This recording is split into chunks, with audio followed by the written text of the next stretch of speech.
এবং তার অ্যাক্টিভিটি এবং তার যে আমাদের কমিউনিটির জন্য যে পরিমাণ কাজ করেছে আমরা সবাই জানি। So it's no more other than Omar Al Zahid. সবাই জোরে একটা তালি দেই। আমি মাইকটা ওমর ভাইকে দিয়ে দিচ্ছি। From here he is gonna take care and explain everything. Thanks once more. আমরা একটা জোরে হাততালি দিতে পারি। ধন্যবাদ মারুফ। আমি আপাতত কোথায় এইখানে দাঁড়াই, পরে যখন স্লাইড শুরু হবে তখন। Look at this crowd. Wow, সবচেয়ে যেটা আনন্দের সেটা হচ্ছে যে আমরা লিটারালি গত শুক্রবারে ফ্রাইডেতে আমরা সাডেনলি ডিসিশন নেই যে আমরা একটা সেমিনারের মতো করব, যেখানে আমাদের ফাইন্যান্স যে কোম্পানিটা আছে এটা নিয়ে আমরা আমাদের যারা প্রফেশনাল স্টেক হোল্ডার তাদের সাথে আমরা একটা মিট অ্যান্ড গ্রিট এবং একটা ইন্ট্রোডাকশন দিব। আসলে আমরা এটা শুরু করেছি আরো 1.5 বছর আগে, বাট আমরা স্লোলি আগাচ্ছিলাম যে আমরা দেখতে চাচ্ছিলাম ইকোনমি কিরকম যায়, আমাদের কমিউনিটির পার্সপেক্টিভটা কি, এই সব আর কি। তো আমি আপনাদেরকে একদম আমার পক্ষ থেকে আন্তরিকভাবে ধন্যবাদ জানাই যে আপনারা এরকম শর্ট নোটিসে এই প্রতিকূল আবহাওয়াতে আপনারা সবাই এসেছেন। আমি আপনাদের প্রতি কৃতজ্ঞ। এত অল্প সময়ের মধ্যে আমাদের যে টার্গেট ছিল সবাই আপনারা এসেছেন। অনেকে আসতে পারেননি কম সময়ের জন্য, অনেকে দেশের বাইরে আছেন। আপনাদের সবাইকে আবারও বলছি আমার পক্ষ থেকে আন্তরিকভাবে কৃতজ্ঞতা। আরেকটা জিনিস এখানে আমার ডিসক্লেইমার দিয়ে রাখতে হবে, যেহেতু আমি একজন লয়ার এবং আমার মূলত লিগ্যাল প্র্যাকটিস এরিয়া হচ্ছে real estate, mortgage, construction loan, private financing, এইগুলো। তো যার কারণে আমার আজকের এই ইনভাইটেশনটা লিমিটেড রাখতে হয়েছে শুধুমাত্র অ্যাকাউন্টেন্ট এবং মর্টগেজ এজেন্ট যারা ডিরেক্টলি আমাদের ফাইন্যান্স কোম্পানির সাথে রিলেটেড। তো আমি চেষ্টা করেছি অথবা যাতে আরআরএসপি, টিএফএস এই প্রোডাক্টগুলো যারা সেল করেন আমি শুধুমাত্র তাদের মধ্যে যতজন লয়ার হই 2017 সালে লয়ার হওয়ার পর থেকেই রেগুলার রিয়েল এস্টেট প্র্যাকটিস করি। আগে ফ্যামিলি ল করতাম, ইমিগ্রেশন করতাম, তো পরবর্তীতে আমার প্র্যাকটিস এরিয়াটা রিয়েল এস্টেটের মধ্যে এনগেজ হয়ে যায়। এবং যেহেতু রিয়েল এস্টেটে শুরু করি তখন আমাদের প্রপার্টির সাথে বাই ডিফল্ট ফাইন্যান্সিং একটা বড় অংশ হয়ে যায়। আপনারা সবাই জানেন যারা ফরচুনেট এনাফ যে ক্যাশ বাড়ি বাই করেন দে আর এক্সট্রিমলি ফরচুনেট, বাট যারা ক্যাশ বাড়ি বাই করতে পারেন না তাদের ফাইন্যান্সিং নিতে হয়। এবং এই ফাইন্যান্সিং নিতে গিয়ে আমি যেটা দেখলাম যে এখানে রেগুলার যে আমাদের স্কেডিউল বা ইনস্টিটিউশনাল যে ব্যাংকগুলো রয়েছে এই ব্যাংকগুলোর পাশেও কতগুলো প্রাইভেট কোম্পানি রয়েছে যারা এক্সট্রিমলি ভালো করছে তাদের নিজ নিজ জায়গায়। তো ওই জায়গাটিতে তখন দেখলাম যে আমাদের কমিউনিটিতে কখনোই এই ধরনের কোনো স্টেপ নেওয়া হয় নাই, আমাদের কমিউনিটিতে কখনো কোনো ফাইন্যান্সিয়াল প্রতিষ্ঠান দাঁড় করানোর জন্য কোনো স্টেপ নেওয়া হয় নাই। আমরা অন্য কমিউনিটির কাছ থেকে লোন নিয়ে, যারা মর্টগেজ এজেন্ট আছেন তারা আরো বেশি আমার এই জিনিসটা রিলেট করতে পারবেন যে আমরা অন্য কমিউনিটির কাছ থেকে ফাইন্যান্সিং নিয়ে তারপরে আমরা আমাদের ক্লোজিং গুলো করি, যেখানে আমাদের ফাইন্যান্সিংটা প্রায় আমাদের দরকার হয় আর কি। তো আমরা প্রথম আমার মাথায় এটা আসে যে 2019 সালের দিকে, যখন যে আমাদের নিজস্ব একটা ফাইন্যান্স কোম্পানি দরকার, আমাদের একটা ক্রেডিট ইউনিয়ন দরকার, কারণ আমাদের কমিউনিটি এখন বড় হচ্ছে। We should have our own credit union. আমি মনে ঠিকও করে রাখছি বাংলাদেশ ক্রেডিট ইউনিয়ন বা এই টাইপের একটা কিছু। তো তখন আমি আমার সাথে আরো 2-1 মিলে আমরা একটা ছোট্ট আলোচনা করলাম। আলোচনা করার পরে আমরা লয়ারের কাছেও গিয়েছিলাম এটা কোম্পানি আমরা কিভাবে করতে পারি। তো লয়ার তখন আমাদের একটা বাজেট দিলেন, যে বাজেটটা ছিল খুবই হেফটি বাজেট।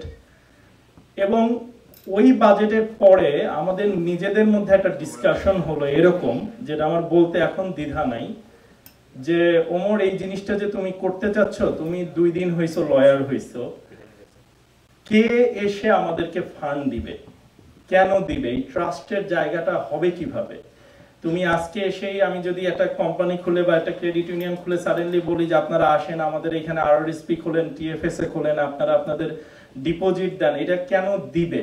এই আস্থার জায়গাটা একটা বড় ইস্যু। এবং সামহাও ওই জিনিসটা তখন আমার মাথায় ঢুকলো যে আমি নিজেই ইমিগ্রেন্ট, আমি কানাডা আসছি 2014-এ, মাত্র 2-3 বছর হলো লয়ার হিসাবে প্র্যাকটিস শুরু করেছি। সবাই সাথে তখনও ভালো পরিচয় নাই, আল্লাহর রহমতে এখন অনেকের সাথে ভালো পরিচয় আছে, তখন ছিল না। তো তো তখন ভাবলাম যে এতগুলো টাকা ইনভেস্ট করে আমরা যদি একটা ফাইন্যান্স কোম্পানি করি, এরপরে যদি আমরা, কারণ এটার একটা বড় ধরনের শুধু যে ইনিশিয়াল ইনভেস্টমেন্ট তা কিন্তু না, এটা কিন্তু প্রতি বছরে একটা বড় ক্যারিং কস্ট আছে এটার। তো এই ক্যারিং কস্টটা যদি আমরা দেখতে যাই তখন মনে হলো যে না, ইটস আ বিগ রিস্ক যে আমি এটা করি, কিন্তু তারপরও তখন আমি চেয়েছিলাম যে এটাকে কন্টিনিউ করি। কিন্তু আমার সাথে যারা ছিলেন আমরা সবাই বলতে পারি যে যথেষ্ট পরিমাণ কনফিডেন্স তখন আমরা পাচ্ছিলাম না যে আসলে এটা করব। দেন আমি আমার প্রফেশনে ব্যস্ত হয়ে যাই। বাই দিস টাইম আমাদের অফিস থেকে এভরি ইয়ারে অ্যাভারেজে বাঙালি, কারণ আমার ক্লায়েন্ট বেস কিন্তু 80% আমাদের কমিউনিটি, রাইট, বাঙালি, 50 মিলিয়নের উপরে শুধু প্রাইভেট ফান্ডিং হয়, শুধু আমার একার অফিস। আরো তো আমাদের কমিউনিটিতে 14-15 জন লয়ার আছেন, তাদেরটা কিন্তু আমি জানি না।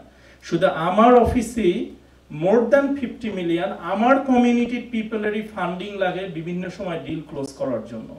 তো ওই থেকেই আমার মাথায় ঘুরতে থাকে যে আমার কমিউনিটিতে আমার অফিসেই যদি এই অবস্থা হয়, এরপরে তো আরো অন্যান্য লয়াররা রয়েছেন, তাদের কি অবস্থা? আমাদের যারা মর্গেজ এজেন্ট আছেন তারা তো শুধু যে আমাদের সাথেই কাজ করেন তা না, তারা বাইরের কমিউনিটির লয়ারদের সাথেও কাজ করেন, সুতরাং তাদের ফান্ডিং তারা ওইখানেও নিয়ে যান। তার মানে হচ্ছে যে আমার কমিউনিটিতে বেশ বড় ধরনের একটা ফাইন্যান্সিয়াল নিড আছে, এবং এই জায়গাটাতে আমাদের একটা ভ্যাকুয়াম আছে। আমাদের কমিউনিটিতে কেউ কখনো এই ধরনের স্টেপ নেয়নি। এটার অনেকগুলো রিজন। একটা তো আমার নিজের কনফিডেন্সের অভাব, এটা বললামই। আমাদের কমিউনিটি তখন কম্পারেটিভলি অনেক ছোট ছিল, এখন আল্লাহর রহমতে একটা ভিজিবল মেজরিটি জায়গায় চলে এসছে, বাট তখন অনেক কম ছিল।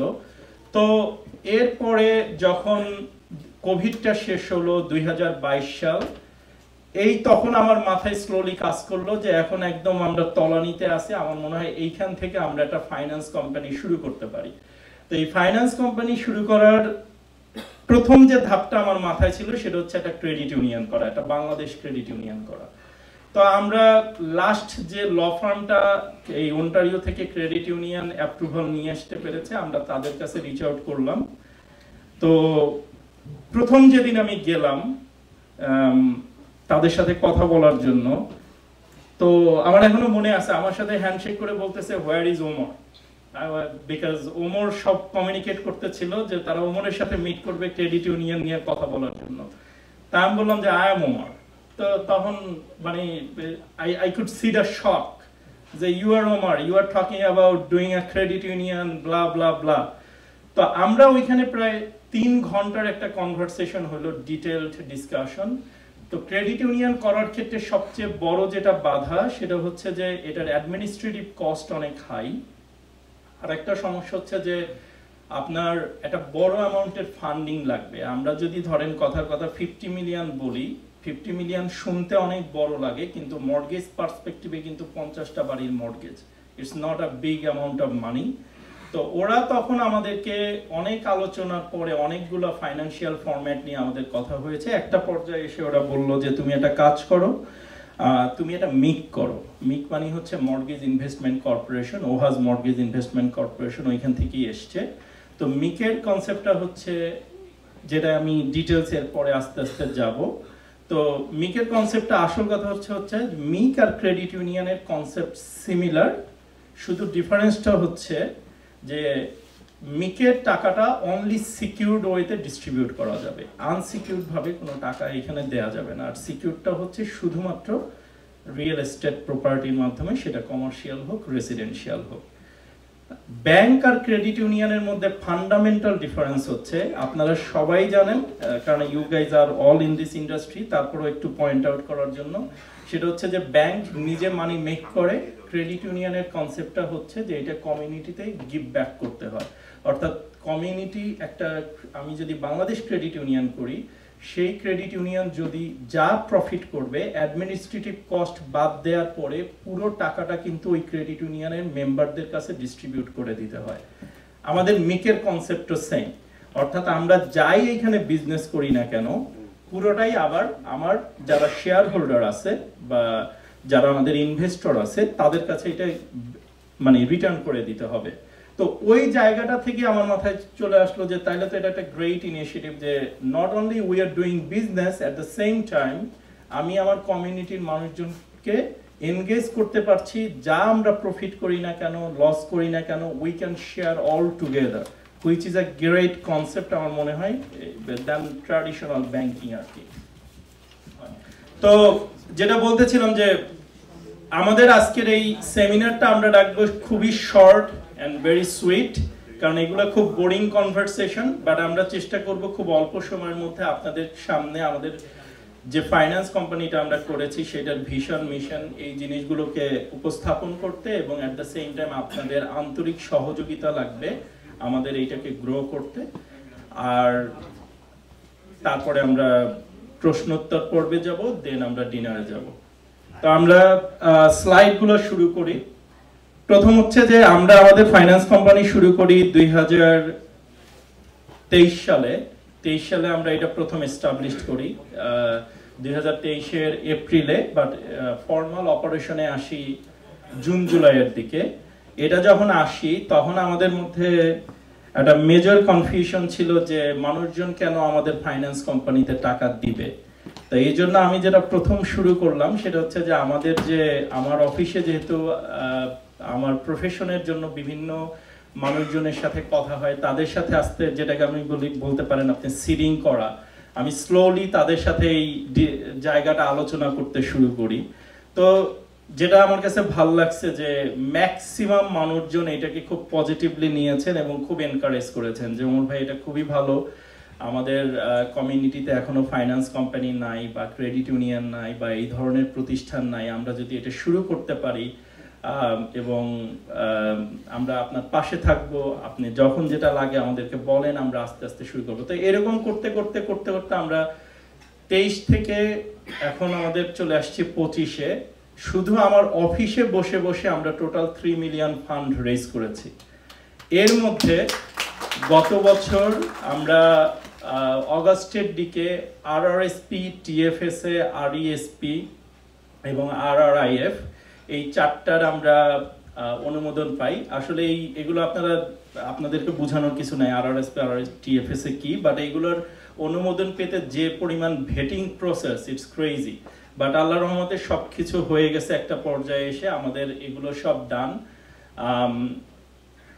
তো আমাদের ইনিশিয়াল যেটা এখন আমরা কারেন্ট মিনিমাম নিচ্ছি সেটা হচ্ছে $5,000 পার শেয়ারের দাম হচ্ছে $1। আমাদের এখানে দিতে পারবেন টিএফএসএ, আরআরএসপি, আরআরআইএফ, তারপর হচ্ছে এই প্ল্যানগুলো, অর্থাৎ আপনাদের যে প্ল্যানগুলো রেগুলারলি আপনি টিডিতে রেখে দিয়েছেন, আপনাদের প্ল্যান কখনোই দেখবেন ম্যানুলাইফে আছে, সানলাইফে আছে, আরবিসিতে, সিআইবিসিতে, এগুলো তো কমন আছেই। তো আপনারা আমাদেরকে যেভাবে গ্রো করতে সহযোগিতা করতে পারেন সেটা হচ্ছে যে আপনারা আপনাদের এই আরআরএসপি, টিএফএসএ প্ল্যানগুলো আপনারা ট্রান্সফার করে আমাদের এখানে দিতে পারেন। ট্র্যাডিশনালি যারা স্টক ট্রেডিং করেন তাদের ব্যাপারটা ভিন্ন, বাট ইন জেনারেল আমরা জানি যে আমাদের যে ব্যাংকগুলো রিটার্ন দেয় সেই রিটার্নগুলো সাধারণত 1, 2, 3, 4 বা ম্যাক্সিমাম জিআইসি হইলে মাঝখানে 5% পর্যন্ত গিয়েছিল।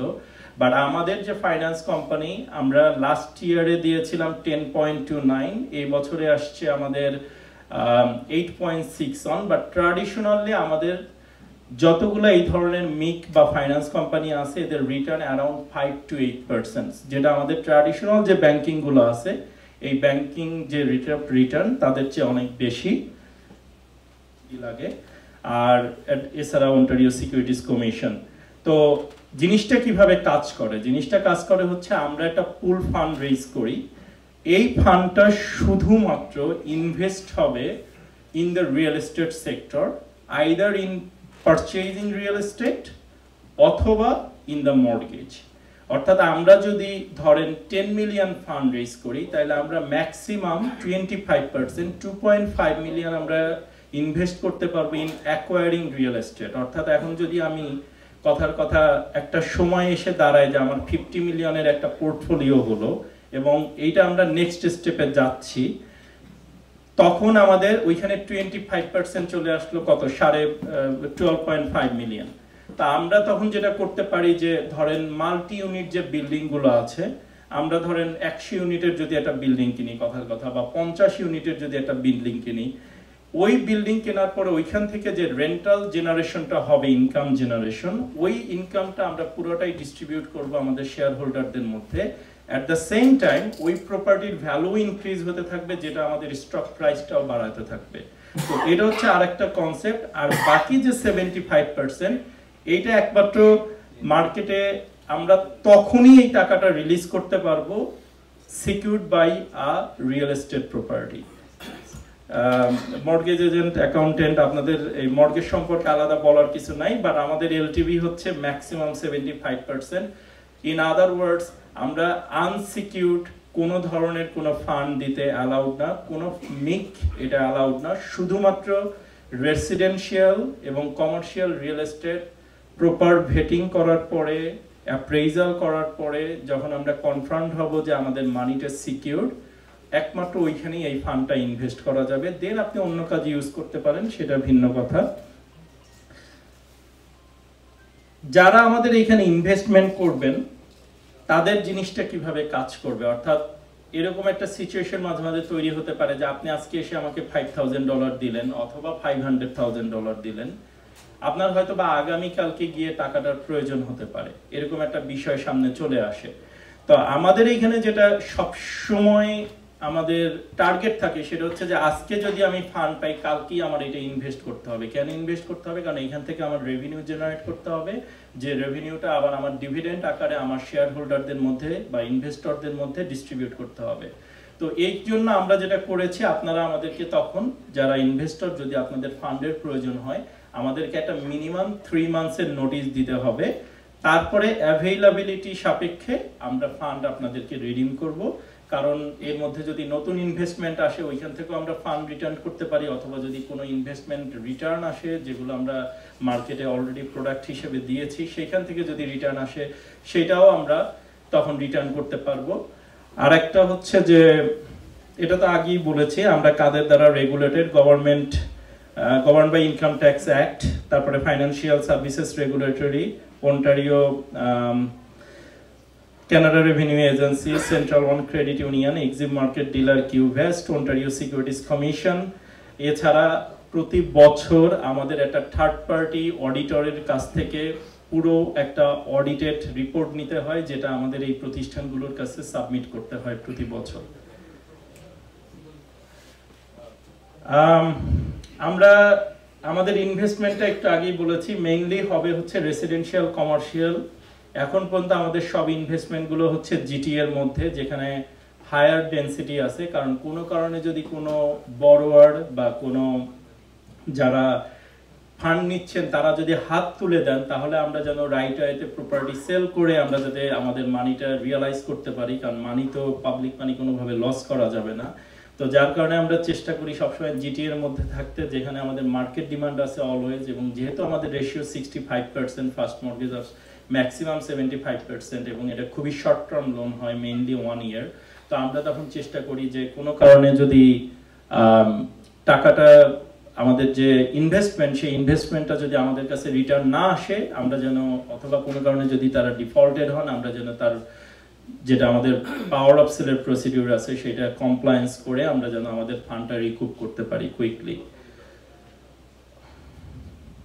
আমাদের টার্গেটেড ইয়েল্ড হচ্ছে অ্যারাউন্ড 7%। তো যারা মর্গেজ এজেন্ট আছেন তারা অলরেডি জানেন, হিস্টোরিক্যালি মিকের রিটার্নের কনসেপ্টটা কাজ করে এইভাবে যে এটা অনেকটা আপনার প্রাইম রেটের সাথে ইনভলভ। অর্থাৎ আমাদের ব্যাংকের যে প্রাইম রেট থাকে, prime rate plus 3% in generally. অর্থাৎ আজকে যদি প্রাইম রেট থাকে 4, দেখবেন যে মিকের রিটার্ন হয় মোর অর লেস 7। আজকে যদি প্রাইম রেট থাকে 5, মিকের রিটার্ন হবে অ্যারাউন্ড 8। আজকে যদি প্রাইম রেট থাকে 2, মিকের রিটার্ন হয় 5। তার কারণ হচ্ছে যে ট্র্যাডিশনাল যে ব্যাংকগুলো আছে ওরা যেটা করে যে প্রাইম রেট +1 অথবা -1 এইভাবে দেয়। আর যারা প্রাইভেট ফাইন্যান্সিং কোম্পানিগুলো আছে তারা সাধারণত প্রাইম রেট +3 or 4 এইটার উপরে বেস করে দেয়। তো যার কারণে আমাদের হিস্টোরিক্যালি রিটার্ন হচ্ছে 5 to 8% ইন জেনারেল। আমাদের টার্গেট রিটার্ন হচ্ছে অ্যারাউন্ড 7%। কিন্তু আমাদের পারফরমেন্স এখন পর্যন্ত এই লাস্ট 2 বছরে প্রেরি হাই। আমাদের প্রথম ছিল 10.29, এই 2024 আমাদের ছিল 8.61। আর নেক্সট কি, আচ্ছা, যারা আমাদের সাথে ইনভেস্টমেন্ট করবেন তারা কিভাবে এনশিওর হবেন যে তাদের ফান্ডটা সিকিউর আছে? এটা একটা মেজর কোয়েশ্চেন সবার। তো আমরা একটা ব্যাংকিং সফটওয়্যার নিয়েছি, এটাকে বলা হয় অটোমেটর। এভরি মান্থ আপনি একটা স্টেটমেন্ট পাবেন, যেটা ঠিক যেভাবে আপনি ব্যাংক থেকে পান, যে আপনার টোটাল কত টাকা হচ্ছে, নেক্সট স্লাইডে যত এরকম একটা স্টেটমেন্ট যাবে। বা যারা আমাদের সাথে অলরেডি, এখানে অনেকেই আছেন যারা অলরেডি আমাদের সাথে ইনভেস্টমেন্ট করেছেন, তারা এই স্টেটমেন্টটা রেগুলারলি পান, যেটার মানে হচ্ছে যে টোটাল কত ফান্ড আপনি আমাদের সাথে ইনভেস্টমেন্ট করলেন, অ্যাজ অফ নাও আপনার এই বছরের রিটার্ন কত, এই ইয়ারের রিটার্ন কত, এবং ইনভেস্টমেন্ট করার পর থেকে অল টাইম রিটার্ন কত। তো এটা আমাদের সফটওয়্যারে অটোমেটিক্যালি ক্যালকুলেটেড হয়, এবং অটোমেটিক্যালি এটা ব্যাংকের যে সফটওয়্যারগুলো ইউজ করে সেম আমরা একটা প্রাইভেট সফটওয়্যার ইউজ করি।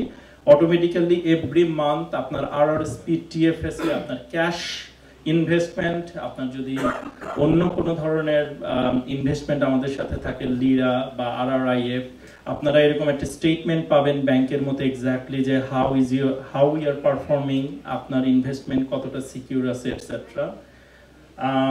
এগুলো আসলে অনেকগুলো এক্সাম্পল, এক একটা, কোনোটা আরআরএসপি এর, কোনোটা টিএফএস এর, কোনোটা হচ্ছে আরআরআইএফ এর।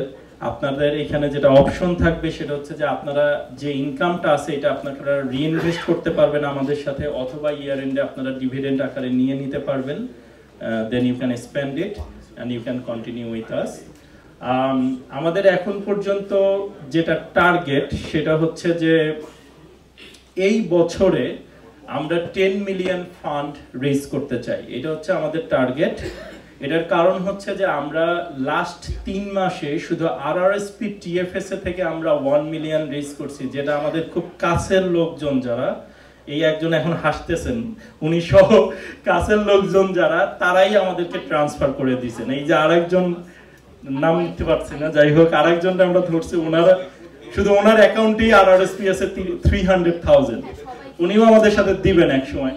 তো আমি যেটা বলতে চাচ্ছিলাম যে আমাদের কিন্তু কমিউনিটিতে যথেষ্ট আল্লাহর রহমতে ভালো ভালো প্রফেশনাল জায়গায় মানুষজন আছেন, যাদের যে শুধু যে ক্যাশ ইনভেস্টমেন্ট না তা না, তাদের আরআরএসপি আছে, টিএফএসএ আছে, আরইএসপি আছে, এই প্রোডাক্টগুলো আছে, এবং এরা দেখবেন 5,000, 2,000, 10,000, 20,000, 30,000 এরকম ফান্ড বিভিন্ন ব্যাংকে পড়ে আছে। তো আপনারা, আমাদের জন্য যেটা খুবই হেল্পফুল হয়, আপনারা যদি এই ফান্ডটা আমাদের ফাইন্যান্স যে কোম্পানি আছে এই জায়গাটাতে পার্ক করে রাখেন, তাহলে আপনার রিটার্নটাও ভালো আসবে।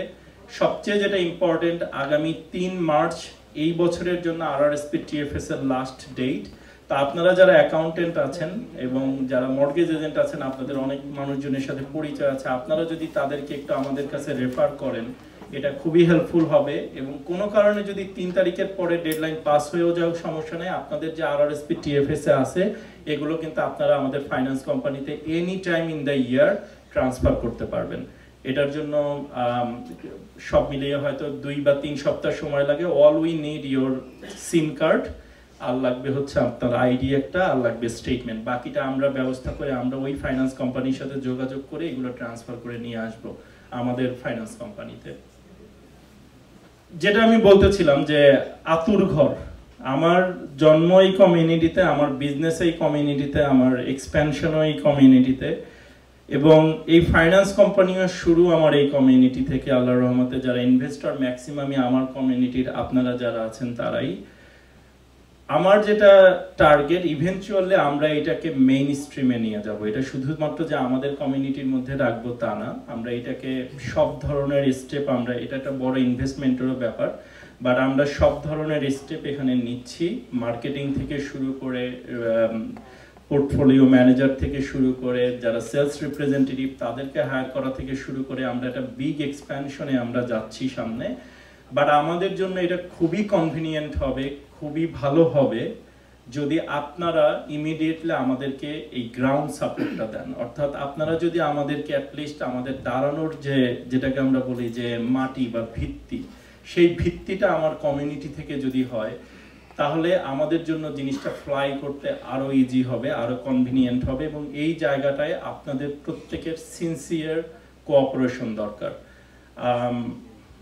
নেক্সট এসে যাই। আমাদের ইভেনচুয়ালি টার্গেট হচ্ছে 500 মিলিয়ন আমরা নেক্সট 10 ইয়ার্সে রেজ করব। বাট এটা শুনতে আসলে বড় লাগে, বাট আমি শুধু একটা এক্সাম্পল দেই। আমাদের কিছু মিক অলরেডি মার্কেটে আছে যারা 8 বছর আগে শুরু করেছে, এখন তাদের পোর্টফোলিও হচ্ছে 200 মিলিয়ন। একটা আছে আনট্রিম, যাদের মার্কেট পোর্টফোলিও হচ্ছে $3 বিলিয়ন। তো সেই তুলনায় আমরা যে গোলটা সেট করেছি, এটা প্রথমে শুনতে অনেক বড় লাগে যে 500 মিলিয়ন, আসলে এটা হচ্ছে 500 মর্টগেজ। বাট আমি টার্গেটটা বলে দেই, টার্গেটটা হচ্ছে যদি আমরা RRSP TFS এ বা আপনাদের ক্যাশ মানি ইনভেস্টমেন্ট যেটাই হোক না কেন ওই জায়গাটায় যদি যেতে পারি, এরপরই আমাদের টার্গেট হবে বেসিক্যালি এই কোম্পানিটাকে একটা ক্রেডিট ইউনিয়নে টার্ন করানো। এটা হবে আমাদের আলটিমেট গোল। আমি এটা এখনই শেয়ার করলাম, কারণ ইনস্ট্যান্টলি একটা ক্রেডিট ইউনিয়ন করার জন্য যে ধরনের ফান্ডিং প্রয়োজন সেটা আমাদের এখন নাই, এবং এটা অ্যাকুমুলেট করাটাও একটা ইম্পসিবল জব।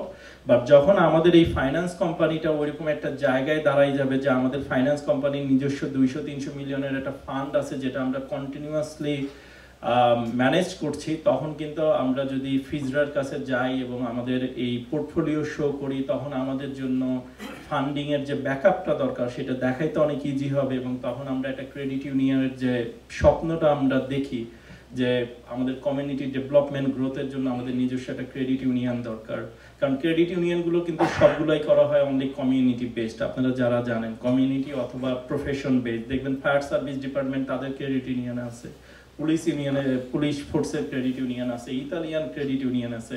তো এগুলো হচ্ছে সবসময় কমিউনিটি বেসড, যে কমিউনিটির ফান্ড কমিউনিটির মধ্যেই থাকবে, কমিউনিটির মানুষজনের জন্যই গ্রোথের জন্য কাজে লাগবে। আবার ওইখান থেকে যে ইনভেস্টমেন্টটা আসবে সেইটার মানে প্রফিটটা আসবে সেটা আবার কমিউনিটির মানুষজনের কাছে রিটার্ন যাচ্ছে। অনেকটা আমাদের ডক্টর ইউনিসের সামাজিক ব্যবসার মতো কাইন্ড অফ কথা, সেমই আর কি। তো আমাদের টার্গেট হচ্ছে 500 মিলিয়ন রেজ করা নেক্সট 10 ইয়ার্সে। বাট এই বছর আমাদের টার্গেট হচ্ছে 10 মিলিয়ন, এবং আমাদের এই জায়গাটায় রিচ করতে আপনাদের প্রত্যেকের আন্তরিক সহযোগিতা দরকার। আপনারা প্রত্যেকে প্রফেশনাল জায়গায় এস্টাবলিশড, আপনাদের অনেক মানুষের সাথে কানেক্টেড, মানুষ আপনাদেরকে বিশ্বাস করে, ট্রাস্ট করে, আপনাদের গাইডেন্স নেয়। তা আপনারা যদি আমাদেরকে সহযোগিতা করেন, আমি বিশ্বাস করি আমরা এই কোম্পানিটাকে অনেক দূরে নিয়ে যেতে পারবো। এটা হচ্ছে কি কি চ্যালেঞ্জ আমরা ফেস করি আসলে। তো একটা জিনিস হচ্ছে যেটা যে আপনার ফান্ড যে সিকিউর, এটা প্রথমেই আসলে বলেছি ফান্ডটা কিভাবে সিকিউর। এই ফান্ডটা থাকে হচ্ছে আমাদের একটা ট্রাস্ট অ্যাকাউন্টে, যেটা গভর্নমেন্ট অ্যাপ্রুভ।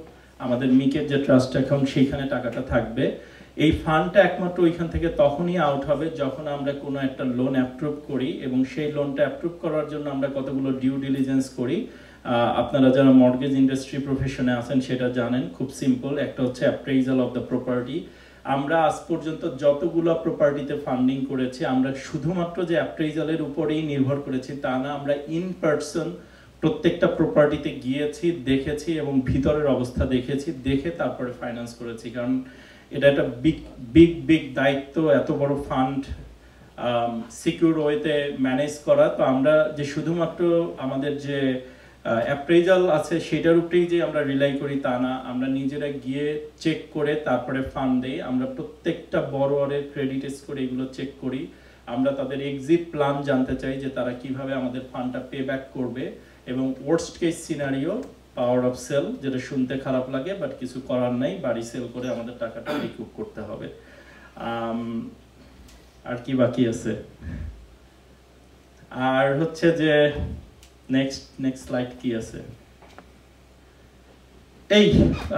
এরপরে হচ্ছে আপনাদেরকে আমন্ত্রণ জানানো যে আপনারা আমাদের সাথে অনবোর্ড হন, যার যার জায়গা থেকে যতটুকু পারেন ইনভেস্টমেন্ট করেন, আমাদেরকে গ্রো করতে সহযোগিতা করেন।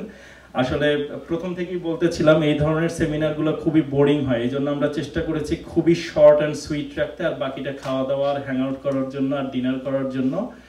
তো আমার প্রেজেন্টেশন মোটামুটি এখানে শেষ। আমরা এখন ওপেন মাইক করে দেব।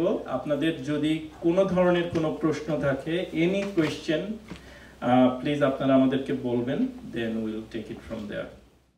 জি, আমার নাম Anisuzzaman. Thank you. Thank you এই ধরনের একটা উদ্যোগ গ্রহণ করার জন্য। আমার দুইটা প্রশ্ন, একটা হচ্ছে এই ফান্ড ট্রান্সফার করার জন্য কোনো কস্ট আছে কিনা, সেকেন্ড হচ্ছে ফান্ডটা যারা ম্যানেজ করবে তাদের কি কোনো অ্যানুয়াল ফি দিতে হবে কিনা? Right, very valid question. So fund transfer করার জন্য আপনি যে আরআরএসপি টিএফএস এর যেসব কোম্পানিতে ফান্ড আছে ওরা একটা মিনিমাল চার্জ করে, কখনো 200 কখনো 150। ওই টাকাটা আমরা আমাদের যে ফাইন্যান্স কোম্পানি আছে ওইখান থেকে কাভার আপ করি।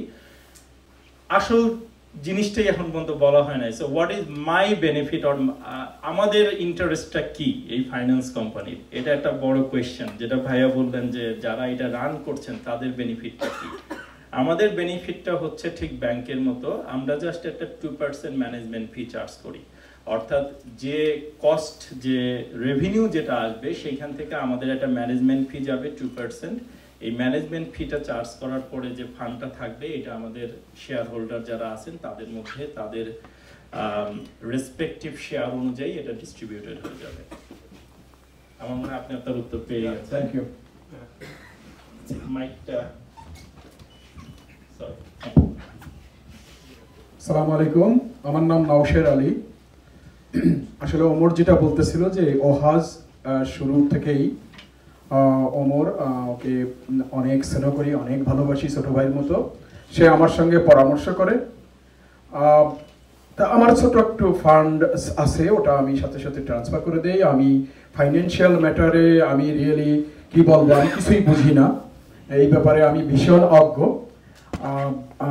এখন আমি যেটা বলতে চাচ্ছি যে আমার আরআরএসপি যেখানে ছিল সেটা হলো ম্যানুলাইফে। সে ম্যানুলাইফে আমি যেটা পাচ্ছিলাম রিটার্ন, তা আমি যখন এখানে ট্রান্সফার করি তখন আমি তার চেয়ে বেশি রিটার্ন পাচ্ছি। যদি আমি বেশি নাও পাই, কিন্তু আমার কথা হলো যে আমার টাকাটা পড়েছিল ম্যানুলাইফের কাছে, সেটা আমি আমার ওমর হাসান আল জাহিদ যে ফাইন্যান্সিয়াল ইনভেস্টমেন্ট গ্রুপ সেখানে আমি ট্রান্সফার করছি। এটাই আমি proud, I am very proud about. Thank you ভাইয়া, থ্যাংক ইউ। আর দ্বিতীয় হচ্ছে যে আমি I have no confusion, no concern about this organization, but আমি ওমরকে বলতে চাই, Omar, can you please clarify to the audience that why people will trust you or your organization? That is question number one. Right. Question two, what is the difference between RRSP and other, that automatically transfer and cash investment? Because you know I have some cash matter. So please, could you please explain? And I hope those who are here, please you will come forward for our interest, for our community. Thank you very much. Thank you ভাইয়া। So প্রথম কথা হচ্ছে যেটা যে কেন আমাদেরকে trust করতে হবে। বটম লাইন হচ্ছে ট্রাস্ট আসলে আমাকে না যতটা করবেন তার চেয়ে বেশি করবেন হচ্ছে কানাডিয়ান লিগ্যাল সিস্টেমটাকে। যেমন আমি একজন লয়ার, আপনি আমাকে ফান্ড দিচ্ছেন কেন? আপনি যে 2 মিলিয়নের বাড়ি কিনছেন সাথে সাথে আমার অ্যাকাউন্টে টাকা দিয়ে দিচ্ছেন, because we have a valid trust account approved by the law society, যার কারণে আপনি আমাকে ওইখানে ফান্ডটা দেন এবং ফান্ডটা দিয়ে আমরা ট্রানজ্যাকশন ক্লোজ করি। আমি যদি ওই ফান্ড চুরি করে নিয়ে যাই, দ্যাটস আ ক্রাইম, সিম্পল। একইভাবে যখন আপনি যদি একটা ইকুইটি ক্রেডিট ইউনিয়নে যান, বড় ব্যাংকগুলোর কথা আমি বাদই দিলাম, প্রত্যেকটা finance company is regulated by the ল।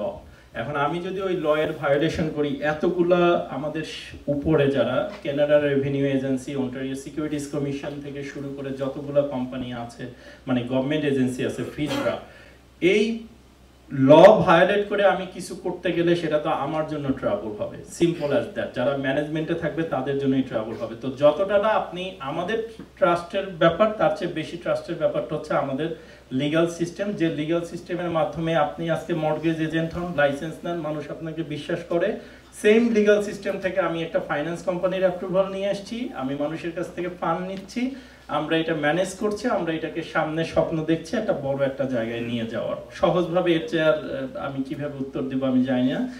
আর আমাদেরকে কেন দিবেন? কারণ আমাদের কমিউনিটিতে এটা ফার্স্ট টাইম, এবং আমি জেনুইনলি মনে করি আমাদের কমিউনিটি থেকে এইটা অনেক বড় একটা জায়গায় ফ্লাই করার সুযোগ আছে, এবং আমরা যদি ক্রেডিট ইউনিয়ন করতে পারি আল্লাহর রহমতে, আমাদের কমিউনিটি গ্রো করার ক্ষেত্রে এই ক্রেডিট ইউনিয়ন একটা বড় ধরনের ভূমিকা রাখতে পারবে। সেটা অনেক ব্যাপারই, যেমন আমি কন্টিনিউয়াসলি বলে আসছি যে আমাদের নিজস্ব একটা ব্যাংকুয়েট হল থাকা দরকার, আমাদের নিজস্ব একটা মিটিং প্লেস থাকা দরকার। এই জায়গাগুলোতে কিন্তু আপনি ট্র্যাডিশনাল ব্যাংকের কাছে গেলেই ফাইন্যান্স পাবেন না, it's not so easy. But আমার কমিউনিটির নিজস্ব যদি একটা ক্রেডিট ইউনিয়ন থাকে এবং সেই ক্রেডিট ইউনিয়ন যদি উদ্যোগ নিয়ে এই ধরনের প্রোডাক্টে ফাইন্যান্স করে এবং তারা যদি সলিড প্রফিটের জায়গাগুলো দেখতে পারে, এটা আপনার নিজস্ব একটা ক্রেডিট ইউনিয়ন থাকলে যতটা ইজিভাবে আপনি করতে পারবেন, কারণ ক্রেডিট ইউনিয়নগুলো করাই হয় কমিউনিটি ডেভেলপমেন্ট করার জন্য, এটার আলাদা কোনো পারপাস নাই। তো ওই জায়গাটা আমাদের যতটা ইজি হবে ততটা ইজি হবে না যখন আমরা এটা অন্য কারো কাছে দ্বারস্থ হব। আর একটা জিনিস হচ্ছে আরআরএসপি, টিএফএসএ আর রেগুলার ক্যাশ ইনকাম, এটার মধ্যে ফান্ডামেন্টালি ডিফারেন্স নাই। ডিফারেন্স হচ্ছে ওইটা হচ্ছে রেজিস্টার্ড প্ল্যান, যেটা গভর্নমেন্টের মাধ্যমে রেগুলেটেড হয়। আপনি যদি টিএফএসএ দেন, যে ডিভিডেন্ডটা পাবেন সেটা ট্যাক্স ফ্রি। এগুলো আসলে আপনারা সবাই অ্যাকাউন্টেন্ট, আপনাদেরকে আমার বোঝানোর কিছু নাই। আরআরএসপি যেটা, সেটা গ্রো হইতে থাকবে। আপনি যদি রেগুলার যে টাকাটা দিচ্ছেন, আজকে যদি $10,000 দেন, $50,000 দেন, $200,000 দেন, হোয়াটএভার, বা 1 মিলিয়ন দেন, 1 বিলিয়ন দেন, যেটাই দেন না কেন সেটা সেম ওয়েতে ইনভেস্টমেন্ট হবে এবং সেম ওয়েতে আমরা যে পারফরমেন্স করব সেটার উপরে বেস করে আপনি রিটার্ন পাবেন। Simple as that. মাইকটা একটু, একজন একটু মাইকটা ক্যারি করো না। আচ্ছা সরি, ইয়া আমার নাম শাহিন মালিক। আমার দুইটা তিনটা কোশ্চেন। শিওর। আপনি আপনার স্পিচে বলছেন যে আপনি রিটার্নের কথা যেটা বলছেন, রেট অফ রিটার্ন 2023 ভার্সেস 2023 তে বলছেন আপনি 10.29, 2024 8.61 something. ডিফারেন্সটা কেন? কোশ্চেন, why, মানে টেকনিক্যাল পয়েন্ট অফ ভিউ তে যে রিটার্নটা কেন ডিফারেন্স হলো, ডেটোরেট করলো? রাইট। ওকে, এটার উত্তর দিব।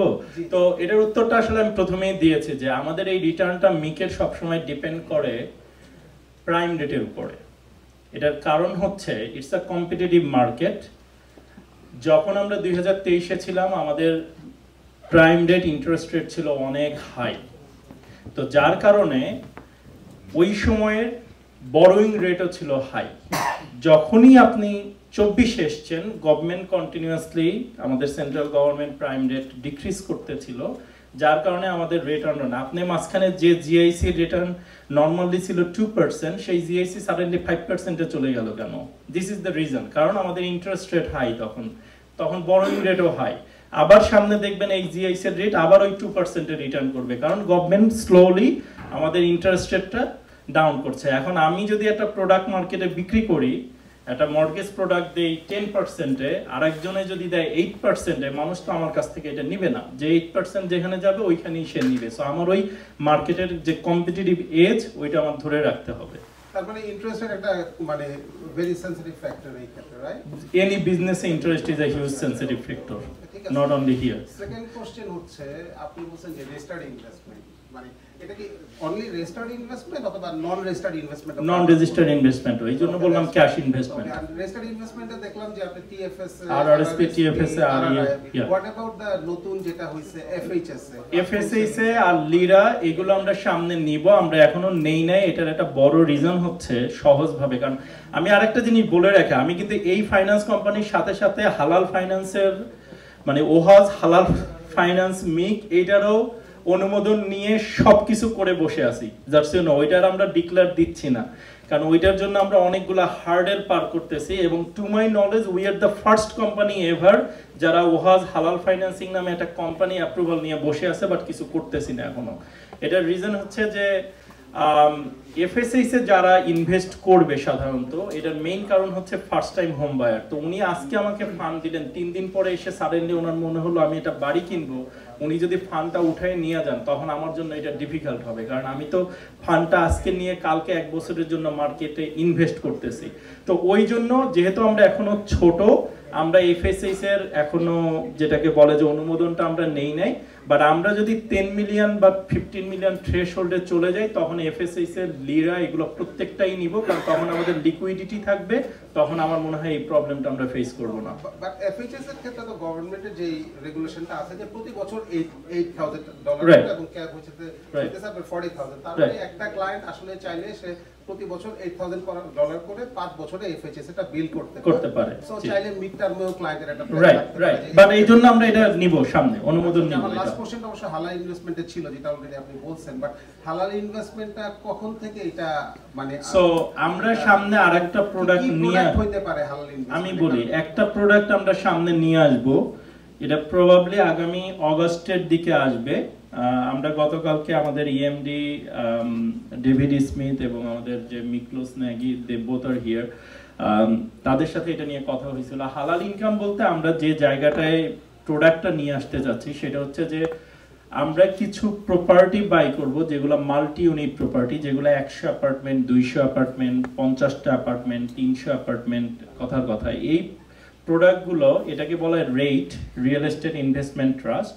তো এই রেটটা এটা আমাদের মিকের আন্ডারেই আমরা সামনে করব। তো রেটের কনসেপ্ট হচ্ছে এরকম যে আমরা যদি আজকে একটা 50 ইউনিটের কথার কথা 50 ইউনিটের একটা কন্ডোমিনিয়াম অ্যাপার্টমেন্ট বিল্ডিং কিনলাম 10 মিলিয়ন বা 15 মিলিয়ন, ওইখান থেকে যে রেন্টাল আর্নিংটা হবে সেই রেন্টাল আর্নিংটা পুরোটাই ডিস্ট্রিবিউটেড হবে, শুধু ম্যানেজমেন্ট ফিজটা বাদ দিয়ে, কারণ প্রত্যেকটা কন্ডোমিনিয়াম ম্যানেজমেন্ট অপারেশন করার জন্য একটা ফিজ লাগে, সেটা বাদ দিয়ে আমাদের শেয়ার হোল্ডারদের কাছে। তো এখানে কোনো ইন্টারেস্টের ব্যাপার নাই, এখানে কোনো লোনের ব্যাপার নাই, পুরো টাকাটাই ক্যাশে, pure cash investment, pure cash return. At the same time প্রপার্টির ভ্যালু যখন ইনক্রিজ হতে থাকবে, আপনার ইনভেস্টমেন্টের যে ইনিশিয়াল যে ইনভেস্টমেন্টটা ছিল সেটাও তখন ইনক্রিজ হইতে থাকবে, অ্যান্ড ভাইস ভার্সা, যদি ডিক্রিজ হইতে থাকে ডিক্রিজ হইতে থাকবে, সেম থিং। না, থ্যাঙ্কস ফর দ্য ক্লারিফিকেশন। আমার লাস্ট একটা ঠিক কোশ্চেন না, সর্ট অফ সাজেশনের মতো, যেহেতু আপনারা নতুনভাবে শুরু করছেন, আমরা অন্যান্য ফাইন্যান্সিং কোম্পানির ক্ষেত্রে যেটা দেখি, আমি যদি আজকে মেনুলাইফ অথবা আরবিসি, বিএমওতে ইনভেস্ট করি, রিট ফান্ডে ইনভেস্টমেন্ট করি, রিয়েল এস্টেট ফান্ডে ইনভেস্টমেন্ট করি, ডিভিডেন্ড রিইনভেস্টমেন্ট অপশন যেটা বলছেন, এই কোম্পানিগুলো কিন্তু অটোমেটিক করে যে আমি আজকে 5,000 অথবা 50K আমি ইনভেস্টমেন্ট করলাম।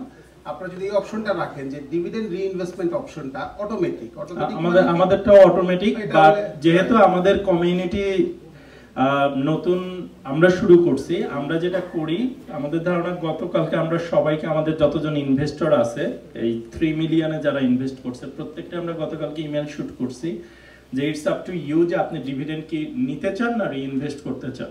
কারণ আমরা 28 ফেব্রুয়ারি পর্যন্ত এই সময়টা দিচ্ছি, কারণ যদি তারা কোনো কারণে না নেয়, কারণ অনেকে আছে যাদের কাছে এই $10,000 লিটারেলি ম্যাটার করে, অনেকের কাছে আছে লিটারেলি, আজকে একজনে ফোন দিছে যে আমার ওমর প্রপার্টি ট্যাক্স পেন্ডিং আছে, সো এই টাকাটা যদি আমি 2,000 হোক সমস্যা নাই, but it will be helpful for me, $2,000 আমি নিয়ে প্রপার্টি ট্যাক্স পে করলে। তো এরকম মানুষ আছেন যাদের ফান্ডটা ইনস্ট্যান্টলি প্রয়োজন হয়, যাদের প্রয়োজন নাই এটা তো বাই ডিফল্ট গ্রো করতে থাকবে। Thank you. Thank you.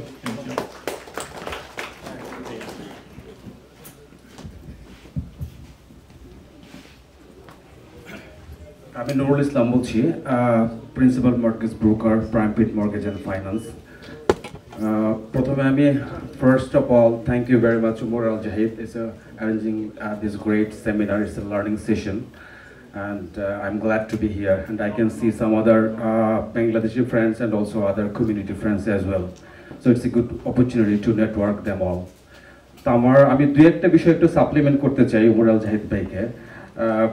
আমি কিন্তু অ্যাজ এ ফাইন্যান্সিয়াল প্ল্যানার, একটা মর্গেজ ব্রোকার হিসাবে শুধুমাত্র Umar Jahid ভাই অনুরোধ করেছেন সেজন্যই আমি আমার ক্লায়েন্টকে বলবো না, যেহেতু আমার ক্লায়েন্টের বেস্ট ইন্টারেস্টটা আমাকে দেখতে হয়। আমি যে কারণে করতে চাই, ওনার পোর্টফোলিও দেখে যে এটাতে কি পরিমাণ লাভ হবে সেটা বুঝিয়ে দিয়ে তাকে মানতে চাই, আর কেন করতে চাই। এটা একটা বিষয় আমি একটু উল্লেখ করতে চাই যে আমরা ফাইন্যান্সিয়াল প্ল্যান করি অথবা অ্যাডভাইস করি, সেটা কিন্তু বেসড অন রিস্ক। যদি একদম রিস্ক ফ্রি কোনো ইনভেস্টমেন্টের কথা বলি, তাহলে আমি বলবো যে ঠিক আছে, তাহলে গভর্নমেন্ট বন্ডে চলে যান অথবা জিআইসিতে চলে যান, যেটাতে আপনি হয়তো 2 to 3% আপনি প্রফিট বা রিটার্ন আর্ন করতে পারেন। আবার যদি খুব বেশি রিস্ক টেকার হয়, তাহলে আমি বলবো যে 10 টাকা দিয়ে লটারি কিনেন, $50 মিলিয়ন কিনে নেন। এটা হলো ডিপেন্ড অন রিস্ক।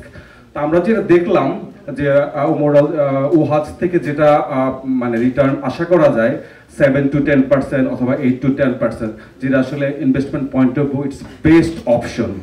এবং যেহেতু it's backed by securities, it's backed by real estate, আমি বলবো ইটস এ গুড অপরচুনিটি যদি রিস্কের কথা চিন্তা করি। তো সেই কারণেই বিজনেস প্রফিটেবিলিটি অথবা রিটার্নেবিলিটির কথা চিন্তা করি আমি আমার ক্লায়েন্টকে, বিশেষ করে low risk to medium risk যদি কেউ নিতে চায় তাহলে বলবো this is the best option. Even আমারও যদি থাকে, এটা একটা কথা।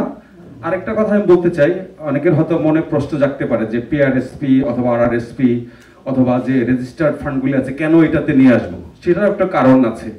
কারণ আপনি যদি আমি সরি দু একটা বিষয় অ্যাড হয়ে যাচ্ছে এটার সাথে, যে আমি যদি আরআরএসপিতে আমার টাকা যদি থাকে, সেই টাকাটা কিন্তু সেই টাকা অথবা সামান্য পরিমাণ ওখানে অ্যাড হইতে পারে যদি আমি টিডি ব্যাংকে অথবা সিআইবিসি ব্যাংকে রাখি। কিন্তু এখানে যদি নিয়ে আসি, ওইটার যে রেট প্লাস যে ইনভেস্টমেন্ট সেটা অ্যাড হবে। That means it's good, it's better investment opportunities. তো আমার ইনভেস্টমেন্ট অপরচুনিটিস তখনই আমি চিন্তা করবো যেটাতে আমার প্রফিটেবিলিটি বেশি থাকে, একই সাথে রিস্ক কভার করে। ঠিক এই কারণেই আপনারা সবাই, আমি জানি যে এখানে financial planners, financial managers, insurance brokers অথবা মর্টগেজ ব্রোকার যারা আছেন, তারা কিন্তু ক্লায়েন্টদেরকে এরকম ইনভেস্ট করতে হয়, বলতে হয়, ইনভেস্ট অ্যাডভাইস করতে হয়। সেই কারণে আমি বলবো যে এটা একই সাথে যেরকম আমরা যদি ভালো ইনভেস্টমেন্ট ক্রাইটেরিয়া দিয়ে ক্লায়েন্টকে অ্যাডভাইস করতে পারি, সেটা যেমন কাজে আসবে, একই সাথে উমর আল জাহিদ ওয়াজের কাছ থেকে আমরা কিন্তু সহজে, যেহেতু পরিচিত মানুষ, কমিউনিটি মানুষ, একই সাথে ফ্রেন্ডশিপ আমাদের আছে, সেই কারণেও আমরা ওনার কাছ থেকে যখন প্রয়োজন হয় ওনার কাছ থেকে পান সহজে আমরা পেতে পারবো। তো দুইটা কারণেই এবং রিস্ক কম বলেই আমি বলবো যে এটা আমার একটা বেস্ট অপশন। এবং শুধুমাত্র কমিউনিটির জন্য না, আমি বলবো other friends for other communities, it's good for everyone. Thank you very much. Nurul Islam ভাইকে অসংখ্য অসংখ্য ধন্যবাদ। আমি আরেকটা সাপ্লিমেন্ট ছোট্ট ইনফরমেশন দিয়ে রাখি। আমি personally grateful to Nurul Islam ভাই, কারণ আমি যখন আমরা এই কোম্পানিটা করি, আমাদের একটা রিকোয়ারমেন্ট আছে যে আমাদের একটা ব্রোকারেজ লাগবে নিজস্ব, এবং আমি কমিউনিটিতে তখন খুঁজতেছিলাম যে কার ব্রোকারেজ আছে। একমাত্র আমাদের কমিউনিটিতে তখন নুরুল ইসলাম ভাইয়ের ব্রোকারেজ ছিল, আর একটা ছিল কালাম ভাইয়ের। তো আমি নুরুল ইসলাম ভাইকে যখন রিচ আউট করছি, নুরুল ইসলাম ভাই রাইট ওয়েতে কনসেন্ট দিয়ে দিছে যে you can use our company brokerage for your company. Thank you Bhaiya, thank you so much. আসসালামু আলাইকুম, আমি তাসনুফা বলছি। আমার একটা ছোট্ট কোয়েশ্চেন, এর জন্য এটা কতটুকুই হবে। ক্যাশ ইনভেস্টমেন্ট যেটা আপনি বলছেন, যেটা আমরা ইনভেস্ট করতে পারি, এটার কোনো রেগুলেশন আছে কিনা? যে লাইক আমরা যখন কোনো ব্যাংকেও টাকা জমা দিতে যাই, তখন দেখা যায় যে 10,000-এর বেশি আমরা দিতে পারছি না। সেই ক্ষেত্রে আপনাদের কোনো রেগুলেশন আছে কিনা, ওয়ান। সেকেন্ড হচ্ছে ইনভেস্টর যারা ইনভেস্ট করতে আসবে, তাদের ক্রাইটেরিয়াটা কি? তাদেরকে কি কি থাকতে হবে? তাদেরকে ইনভেস্টর হতে গেলে কি হতে হবে? Thank you. তো প্রথম কথা হচ্ছে যে একটা যেটা বললেন যে কেওয়াইসি, আমাদের একটা জিনিস হচ্ছে, আপনারা সবাই জানেন কেওয়াইসি মানে হচ্ছে নো ইওর ক্লায়েন্ট। তো ওই জায়গাটাতেই আমাদের ইএমডির একটা রিকোয়ারমেন্ট চলে আসে। যখনই আমাদের 50 জনের বেশি ইনভেস্টর হয়, তখনই আপনি যখন আমাদের সাথে ফান্ডটা, যে কোনো ধরনের ফান্ড আপনি যখন ইনভেস্ট করবেন, তখন আমাদের ওই অ্যাপ্লিকেশনটা পাঠিয়ে দিতে হয় ইএমডির কাছে। ইএমডি তখন কিছু ডিউ ডিলিজেন্স করে, তার মধ্যে একটা ডিউ ডিলিজেন্স হচ্ছে what is the source of your fund.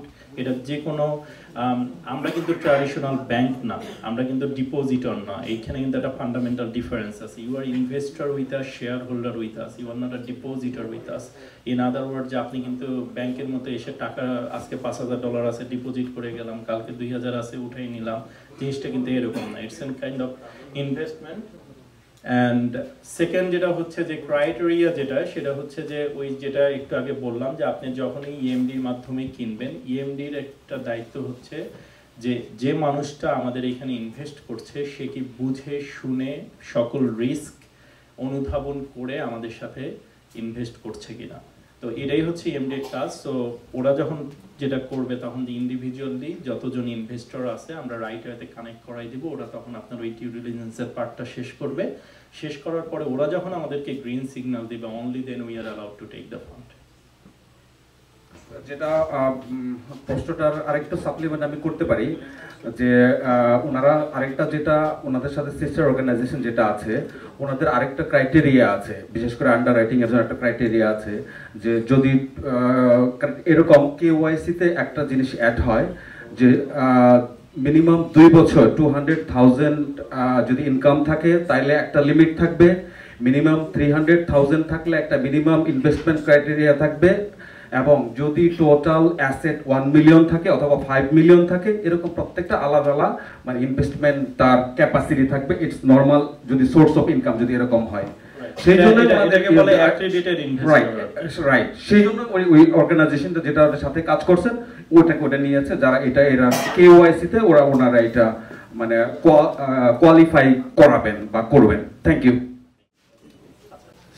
আমি শেখ মোহাম্মদ আনোয়ার হোসেন। আমার একটা কোশ্চেন হচ্ছে যে আমরা প্রথম স্টার্টিং এ দেখছিলাম যে $5,000 পার share, right? Minimum investment $1। So requirement আছে কিনা যে এত টাকা কম কেউ ইনভেস্ট করতে পারবে না বা এর চেয়ে বেশি করলেও সমস্যা নেই? না, আমরা আসলে মিকের বিউটি হচ্ছে যে আপনি $1 থেকে বা 1 সেন্ট থেকে শুরু করে বিলিয়নস পর্যন্ত নিতে পারবেন, এখানে কোনো ক্যাপ নাই। as long as you qualify. আপনাদের তো মিনিমাম একটা আছে 5000। মিনিমাম আমরা বলছি 5000 কারণ আমাদের অ্যাডমিনিস্ট্রেটিভ বার্ডেন কমানোর জন্য, টু বি অনেস্ট। আসলে আমরা $100 নিতে অ্যালাউ, আমরা যদি আল্লাহর রহমতে ওই পর্যায়ে যাই যে আমাদের অ্যাডমিনিস্ট্রেটিভ বার্ডেনটা কম মনে হচ্ছে, কারণ আপনি যত এটার সংখ্যা এরকম 100-200 বাড়াবেন আমার অডিটের কষ্ট তত বাড়তে থাকবে, তো ওইটাও তো আমার মেক সেন্স করতে হবে, রাইট? এই জন্য ইনিশিয়ালি আমরা যখন শুরু করছি জাস্ট আমাদের কিন্তু মিনিমাম ইনভেস্টমেন্ট, এখন যারা সবাই আমাদের সাথে ইনভেস্টর আছেন সবাই কিন্তু মিনিমাম ইনভেস্টমেন্ট হচ্ছে $25,000। অনেকে এসছে ওর ভাই আমি 5,000 দিতে চাই, আমি ইচ্ছা করেই নেই নাই। তখন কেন নেই নাই? কারণ আমার তো আবার অডিটের কষ্ট ওদিকে বাড়তে থাকবে, অ্যাডমিনিস্ট্রেটিভ আমার যে সফটওয়্যার কস্ট বাড়তে থাকবে, এই চিন্তা করে। বাট এখন যেহেতু আমরা 10 মিলিয়ন টার্গেট সিলিং রেজ করছি, আমরা 5,000, but I am pretty hopeful একটা টাইম আসবে যখন আমরা $1 নিব, আমরা তখন আর ওই পেপার ওয়ার্কের দিকে তাকাবো না, আল্লাহর রহমতে। কনগ্রেচুলেশন ওমরাল জাহিদ, থ্যাংক ইউ ভাইয়া, অনেক অনেক ধন্যবাদ এবং শুভকামনা আপনি এগিয়ে আসার জন্য কমিউনিটিতে ফাইন্যান্সিয়াল সার্ভিসেস। আসলে 1-to-1 একটা মিটিং হয়েছিল আপনার সাথে 2 বছর আগে প্রবাবলি। যেহেতু আমি নিজেও ইন্ডিপেন্ডেন্ট মর্টগেজ ব্রোকার ছিলাম, লোকের আসে আমার কাছে ইনভেস্টমেন্ট করার জন্য, কিন্তু তখন আপনি আমাকে বলছেন যে আপনি দেন 5%, তখন আমার কাছে অন্য মেকের 8% ছিল, যে কারণে অনেকগুলো ইনভেস্টমেন্ট দিতে পারিনি। কিন্তু এখন আমি আন্তরিকভাবে দুঃখিত, আমি আসলে 5% বলি নাই, আমি যেটা বলতে চাইছি বিটুইন 5 to 12%। এটা বোধহয় মিসকমিউনিকেশন হয়েছে, মাঝখানে আমি কতগুলো ফান্ড লুজ করলাম। কারণ আমি 5% তো আমরা দিলামই 10%, 5% তখন আবার আপনি আরআরএসপি এগুলো বলেন, রাইট? না, তখন আমাদের অনুমোদন ছিল না আরআরএসপি, প্রতি বছরে আমরা ভালো একটা আরআরএসপি আরইএসপি এগুলো দিতে পারবো।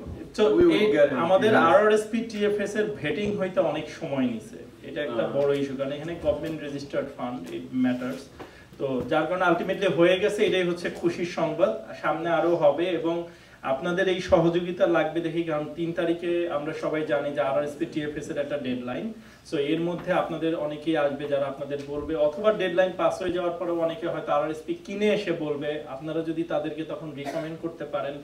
এবং ফিউচারে মানে this is not the right forum, but এরপরে আমাদের একটা রেফারাল ফি সিস্টেম আছে, একটা কমিশন সিস্টেম আছে, বাট এটা এখানে আমি কমফোর্টেবল না আলোচনা করতে। বাট আমরা যখন ইন্ডিভিজুয়ালি আপনাদের কাছে রিচ আউট করব, এই জিনিসগুলো নিয়ে আমরা তখন কথা বলবো। হ্যাঁ, আমার আরেকটা প্রশ্ন এটাই ছিল, যেহেতু আমরা mortgage broker, of course okay, সেটা আমি বোধহয় এটা একটু প্রথমেই ওই যে বলছিলাম যে আমাদের এক্সপেনশন, আমাদের সেলস টিম, কমিশন, এই জিনিসগুলো আমরা, বাট ওইটা আমি এইখানে, কারণ that's the business secret, so I do not want to disclose it here.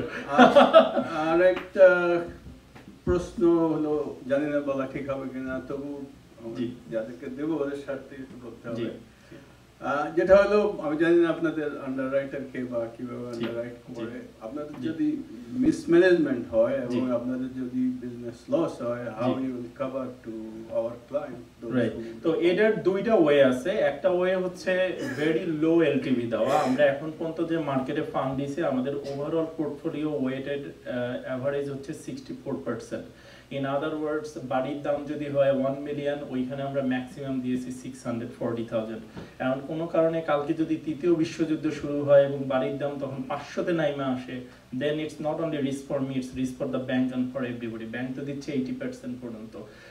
আরেকটা প্রোডাক্ট আছে মার্কেটে, আপনি যেটা জানেন যে সিএমএসসি অথবা গ্রিন ওয়ার্থের প্রোডাক্ট। তার মানে হচ্ছে যে আমি যদি ফান্ডটা ওদের কাছ থেকে ইনসিওর করে নেই, যেটা আমাদের জন্য অ্যাভেলেবেল একইভাবে, বাট সেটার একটা নেগেটিভ সাইড হচ্ছে যে ওইখানে 4% একটা ফিস চার্জ করে, the which is very high comparative to the market. তো এটা ব্যাংক যখন 95% দেয়, 90% দেয়, ক্লায়েন্টরা তখন ওইটা পে করে। কিন্তু আমার ধারণা কেউ 10% বা 8% মর্টগেজ নিয়ে আবার 4% দিবে, ওই সিএমএসসি ফি আবার 65% রেশিওতে আপনি মার্কেটে বড়ই পাবেন না, তাইলে it's impossible to do.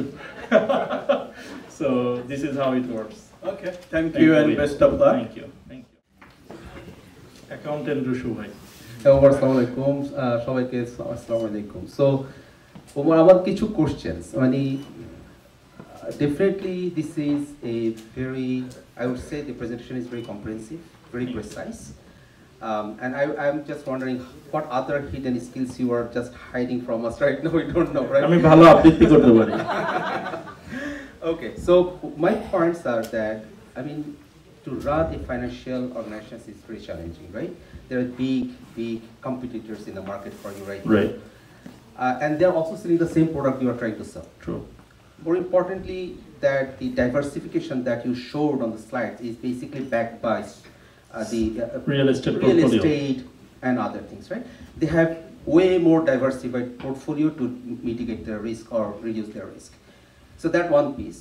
The cost you are talking about, 2% of funds you are collecting as an administrative fee, that is 2% of the entire fund you collected, not on the profit, right? If I'm not No, it's deducted from the profit. It's deducted, but it's so for instance আমাদের ধরেন এই বছর যেহেতু আমরা 8.6 on দিছি, আমাদের তার মানে বড়ই মানে রেভিনিউ ছিল around 10%, you can assume. তো আমরা যেটা করছি, আমরা এবারে 2% চার্জ করি না because it's very small right now, so আমরা 1% চার্জ করছি, আর বাকিটা হচ্ছে আমাদের অডিট ফি এটসেট্রা। So জিনিসটা so my question is not really on that nitty-gritty part of the investment portfolio they were trying to put, right? My question is about the corporate governance, which is really important, right? And to protect the interest of the investors, to get the confidence of the investors. Right. So would you please highlight a little bit on two things, I would say.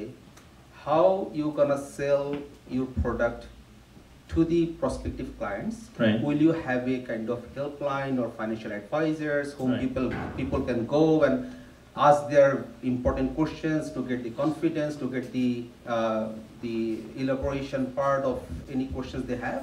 That's the first question. And second question is, how you gonna ensure that the corporate governance part of a financial institution will be assured to get the confidence of the investors? Of the people. Yeah. Thank you ভাইয়া। তো প্রথমটার আমি একটু আমি জানি না সবাই এত ধৈর্য আছে কিনা শোনার জন্য, বাট আই এম হ্যাপি যে অল আর স্টিল সিটিং। প্রথমটার উত্তরটা আমি দেই, সেটা হচ্ছে যে যখন 2018 সালে আমার সাথে এখানে আমাদের মিকের যে প্রেসিডেন্ট আবিদ ভাই, আবিদ ভাই আছেন, আবিদ ভাই প্রেজেন্ট ছিলেন। বাই দ্য ওয়ে আমাদের আবিদ চৌধুরী, আসলে আমি এদেরকে সবাই ইন্ট্রোডিউস করাইতে চাইছিলাম সবাই শেষে, বাট কর্পোরেট গভর্নেন্স ব্যাপারটা যেহেতু চলেই আসছে, তো আমরা আবিদ ভাই আমরা যখন 2018 সালে প্রথমে এই স্টেপটা নেওয়ার কথা চিন্তা করি ফাইন্যান্স কোম্পানির, তো তখন যেটা আমি একটু আগে বলতেছিলাম যে প্রবলেমটা শুরু হয় ওইখান থেকেই, যে we are new face, nobody knows us, why people give us money. আমি এটা ফাইন্যান্স কোম্পানি করলেই তো আর হইলো না, মানুষের তো আগাই আসতে হবে, আমাদের তো ওই কানেকশন নাই, কিছু নাই। এখন আপনি বলতে পারেন যে তাহলে এখন সাহসটা হইলো কিভাবে? সাহসটা হয়েছে বেসিক্যালি আমি যখন মানুষের সাথে পার্সোনালি মেশা শুরু করেছি, তখন তারা দেখলাম যে তারা আমাকে ফান্ড দেওয়া শুরু করছে। আমার অফিস থেকে শুধুমাত্র ইন্ডিভিজুয়াল মানুষের ফান্ড আমরা ম্যানেজ করি প্রায় 11 মিলিয়ন।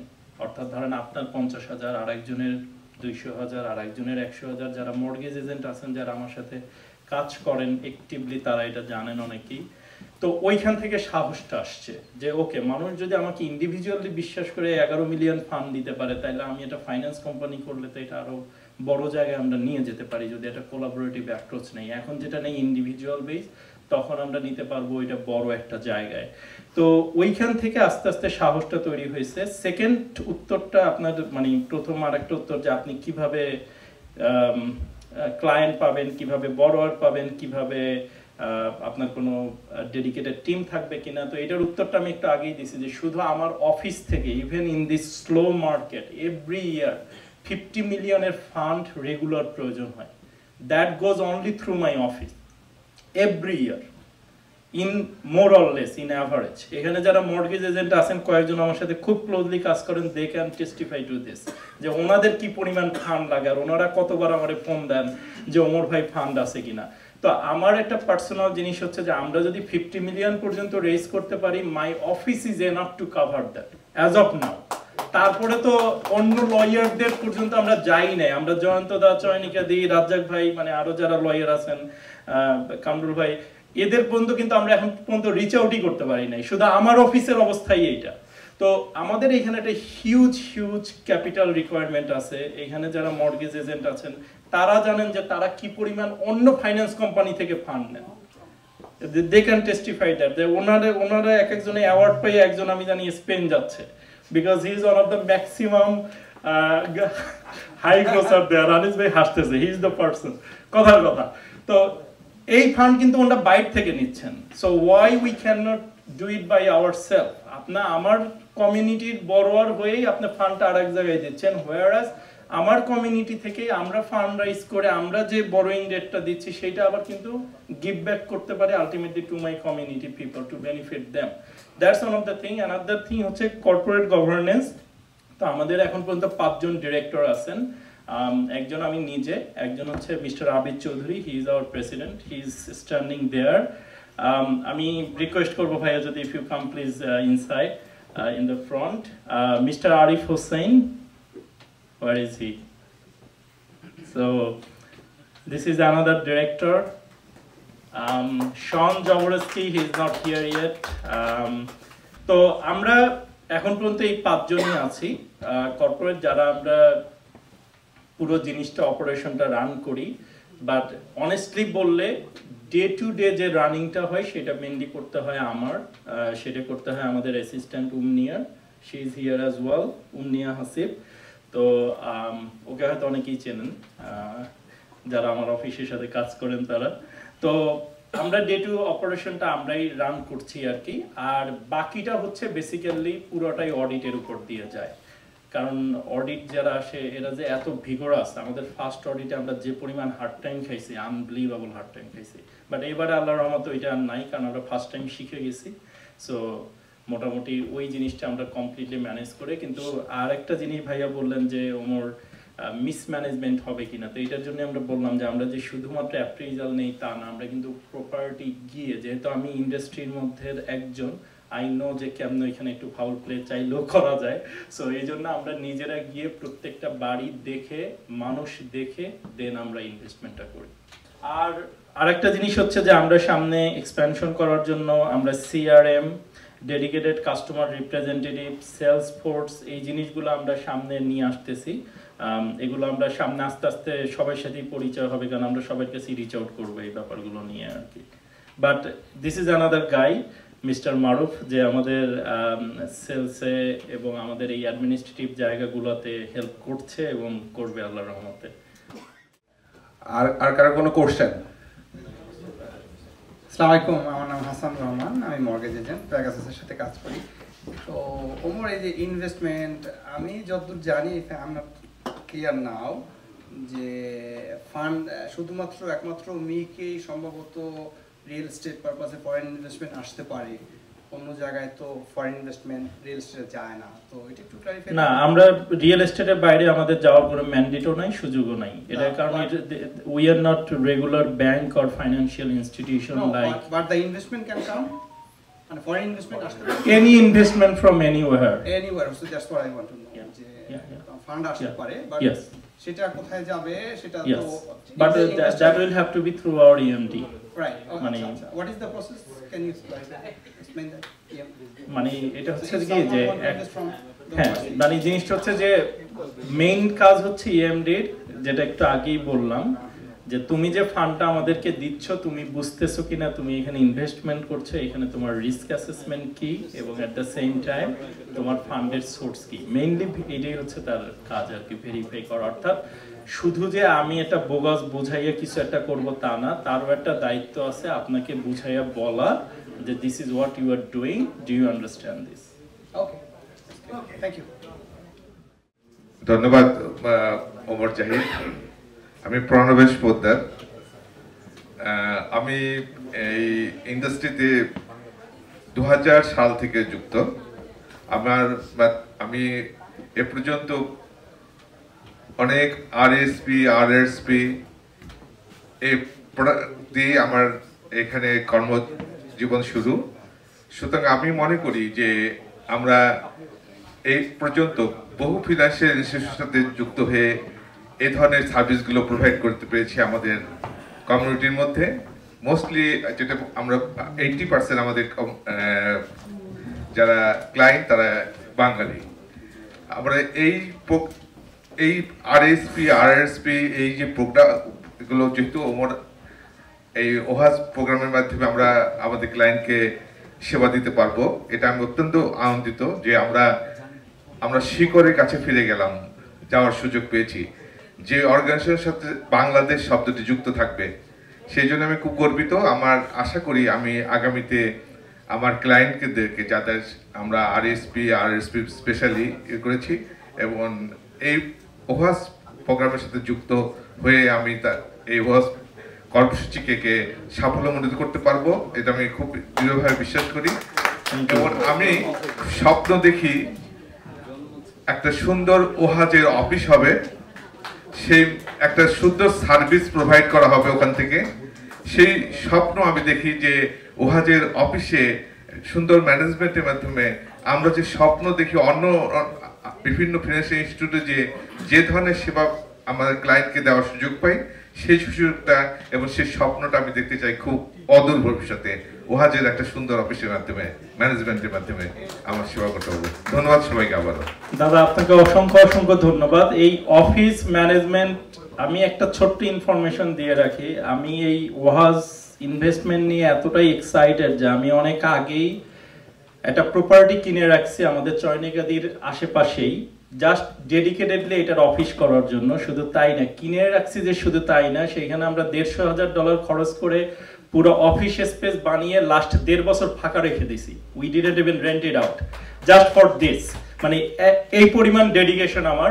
বাট এইটাকে বড় করতে হলে আপনাদের সহযোগিতা লাগবে, কারণ আপনারা যখন আমাদেরকে সহযোগিতা করবেন আমরা ফান্ড রেজ করতে পারবো, আমরা আমাদের রেভিনিউ জেনারেট করতে পারবো, তখন এই ইনভেস্টমেন্টগুলো করা আমাদের জন্য আরেকটু ইজি হবে। আদারওয়াইজ পকেটের পয়সা থেকে এই পর্যন্ত এসেছি, কিন্তু একটা সার্টেন টাইম পর্যন্ত আমাদেরও একটা বিয়ারেন্স লেভেল থাকে। Now, Mr. David Smith, he is our EMD of our corporation, and he is the one of the director and owner of the QVest. So I would like to invite him to say a few words. Thank you, Omar. I just want to say a few words because I've noticed there's a lot of questions regarding trust.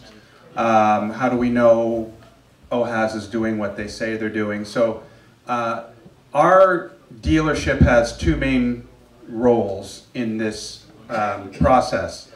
So as Omar was letting you know, if you want to buy or invest in the MIC, whether that's in an RRSP or a TFSA or whatever, those sales go through our firm. We are licensed with the Ontario Securities Commission, and so as Omar was saying, there's things like KYC, which is a Know Your Client, assessing suitability. So one of our roles is to speak to the investor, gather some financial information, some risk assessment, and then if everything is fine, then we do the paperwork and the investment goes forward. But the second role, which actually comes first, and Omar knows this well, we're actually at the office yesterday, my colleagues and myself. We've had many meetings with and requested a lot of documentation from Omar. And the reason for this is part of our compliance, yes, and due diligence, because we are regulated by the Ontario Securities Commission, we have to make sure that this investment is sound. We have to investigate it. We have to understand it. And part of that is also an obligation to do ongoing monitoring. So Omar will be providing us with quarterly reports of the MIC portfolio. We will do on-site visits. Investment data? Yes, investment data, audited financials. So we need to make sure, essentially, that OHAS is operating as under their offering memorandum, as they say they should. If there are issues with that, we are kind of that first line of defense to say what's going on, why has this changed, if there's mismanagement. So we are kind of that buffer between the investor and OHAS. So far, I can say that everything has been transparent, honest. We really like what Omar is doing, but that does not preclude us from or stop us from doing that role. We need to always have an ongoing obligation for the client, and that involves suitability for the investment and to ensure that OHAS is following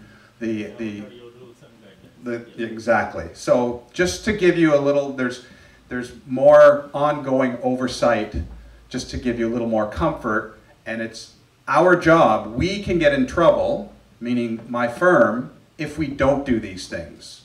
So we are incentivized by the regulators because we can get in trouble if we don't do that oversight. So that's part of our role, just to give you a little more comfort that there's always an ongoing eye to make sure the investors are protected and OHAS is doing what they said they're supposed to be doing. Thank you. Thank you, David. I really appreciate it. Next question.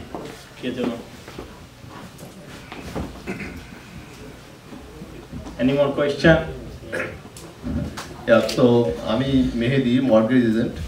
So আমার প্রথম question হলো যে কোনো investor যদি invest করে, so অনেক সময় ওরা জিজ্ঞেস করে what is the exit plan, I mean how can he get his fund, সে ওর টাকাটা খুব ইমিডিয়েট লাগবে, সে এখন মানে চাচ্ছে, তো এই এক্সিট প্ল্যানটা কিরকম হবে, আমরা কিভাবে আমার যারা ইনভেস্টর তাদেরকে কমফোর্ট দিতে পারি, এটা হলো একটা কোশ্চেন। আমার সেকেন্ড কোশ্চেন হলো যে আমরা কি টরন্টোর বাইরে ইনভেস্ট করছি না শুধু টরন্টো বেজ আছি, মানে ওহাস কি টরন্টোর বাইরে রিয়েল এস্টেট ইনভেস্ট করছে কিনা? গ্রেট কোয়েশ্চেন, দুইটাই আমরা কভার করছি। তারপর আমি বলি, প্রথম যেটা হচ্ছে যে যারা আমাদের সাথে ইনভেস্ট করবেন তাদের যদি কোনো কারণে ইমিডিয়েট ফান্ড লাগে, আমরা আমাদের সিস্টেমে যেটা রেখেছি সেটা হচ্ছে যে আমাদেরকে 3 মান্থসের একটা নোটিফিকেশন দিতে হবে যে ইউ নিড দ্য ফান্ড। এরপরে আমরা সাবজেক্ট টু দ্য অ্যাভেইলেবিলিটি আমরা ফান্ড রিডিম করতে পারবো। এটার কারণ হচ্ছে যে আপনারা যখন আমাদেরকে ফান্ড দিবেন at the same time we need to generate our income from there. So আমাদের যেটা টার্গেট থাকবে আমরা যাতে ফান্ডটা রাইট ওয়েতে ইনভেস্ট করতে পারি প্রপারলি এবং ওইখান থেকে রেভিনিউ জেনারেট করতে পারি এবং সেটা আমাদের শেয়ার হোল্ডারদের মধ্যে ডিস্ট্রিবিউট করতে পারি। তো আমি যদি ফান্ডটাকে ফেলে রাখি সেটা আমার জন্য একটা ট্রাবল। এখন কারো যদি রাইট ওয়েতে ফান্ড চলে আসে বা দরকার হয়, আমার ধারণা আমরা একটা স্টেজে গিয়ে পৌঁছাবো যখন হয়তো বা আমাদের এই 3 মাস ওয়েটিং পিরিয়ডটা থাকবে না। এখনো যে আছে ব্যাপারটা তা না, কারণ এখনো আমাদের যদি subject to the fund availability, কারণ আমরা কন্টিনিউয়াসলি নতুন ফান্ড রেজ করছি, অ্যাট দ্য সেম টাইম আমাদের এক্সিস্টিং কোনো ফান্ড যেটা আমরা ইনভেস্ট করেছি সেটা যদি রিটার্ন চলে আসে আমরা ওইখান থেকে তাদেরকে আমরা রিডিম করতে পারবো। সেকেন্ড কোয়েশ্চেন হচ্ছে যেটা যে আমরা বর্তমানে ফান্ড যতগুলো আমরা মর্গেজ দিয়েছি সবই জিটিএর ভিতরে, জিটিএর বাইরে আমরা এখনো যাই নাই। এটার একটা মেজর রিজন হচ্ছে যে market extremely slow right now. So আমাদের ফার্স্ট অ্যান্ড ফরমোস্ট রেসপন্সিবিলিটি হচ্ছে ফান্ডটাকে সিকিউর করা মোর দ্যান রিটার্ন। তো যার কারণে আমরা জিটিএর মধ্যে ফান্ডটা রাখছি এবং আমাদের রেশিও রাখছি ম্যাক্সিমাম 75% এবং আমরা খুবই কনজারভেটিভ অ্যাপ্রেজাল করি। তো যার কারণে যেটা হচ্ছে যে কোনো কারণে যদি আমাদের কোনো বড়োয়ার ডিফল্ট করেন, কোনো কারণে যদি ফান্ড দিতে না পারেন, আল্লাহ না করুক কোনো কারণে যদি মারা যান, আমরা যাতে তার বাড়িটা সেল করে আমাদের যে সিকিউরিটি যেটা দেওয়া আছে সেটা সেল করে আমরা ফান্ডটাকে রিয়েলাইজ করতে পারি। এবং এই জন্য জিটিএর মার্কেটটা মোর ভায়াবল, বিকজ জিটিএতে ফান্ড ডিমান্ড অলওয়েজ থাকে, আমি যদি হঠাৎ গ্রামে চলে যাই, গ্রাম অর্থে গ্রাম না, মানে এখন সাতবাড়িতে যাই, ওইখানে একটা প্রপার্টি সেল করাটা যতটা সহজ হবে তার চেয়ে অনেক বেশি সহজ হবে আমার যখন টরন্টোর একটা প্রপার্টি কোনো কারণে সেল করে আমার ফান্ড রিকুপ করতে হয়। আমার মনে হয় আনসার ইউর কোশ্চেন। আমার স্যার সরি একটা লাস্ট কোশ্চেন, আমি ওহাজ নিয়ে খুব অনেক বড় পরিমাণে স্বপ্ন দেখি। Thank you. আমার লাস্ট কোশ্চেনটা হলো যে ফিউচারে কি, আমি জানি না, আমি কারণ কিছু প্রেজেন্টেশন মিস করেছি, আমি সরি ফর দ্যাট। সো ফিউচারে কি এটা কি কনস্ট্রাকশন লোন দেওয়ার কোনো প্ল্যান আছে কি? আমরা অলরেডি কনস্ট্রাকশন লোন দিচ্ছি। ওকে, থ্যাংক ইউ। যদি কারো কোনো কোয়েশ্চেন না থাকে, আমি শেষ করার আগে আমি রিকোয়েস্ট করব আমাদের আবিদ ভাই এবং আরিফ দুজনকে কিছু ওয়ার্ডস বলার জন্য, এবং then we are gonna wrap up. আপনাদের আবারও বলছি সবার জন্য ডিনার এবং আমাদের গিফট হ্যাম্পার আছে আপনাদের প্রত্যেকের জন্য, তো আপনারা অবশ্যই গিফট হ্যাম্পার নেবেন, এবং we are gonna have dinner and chit chat and continue our discussion.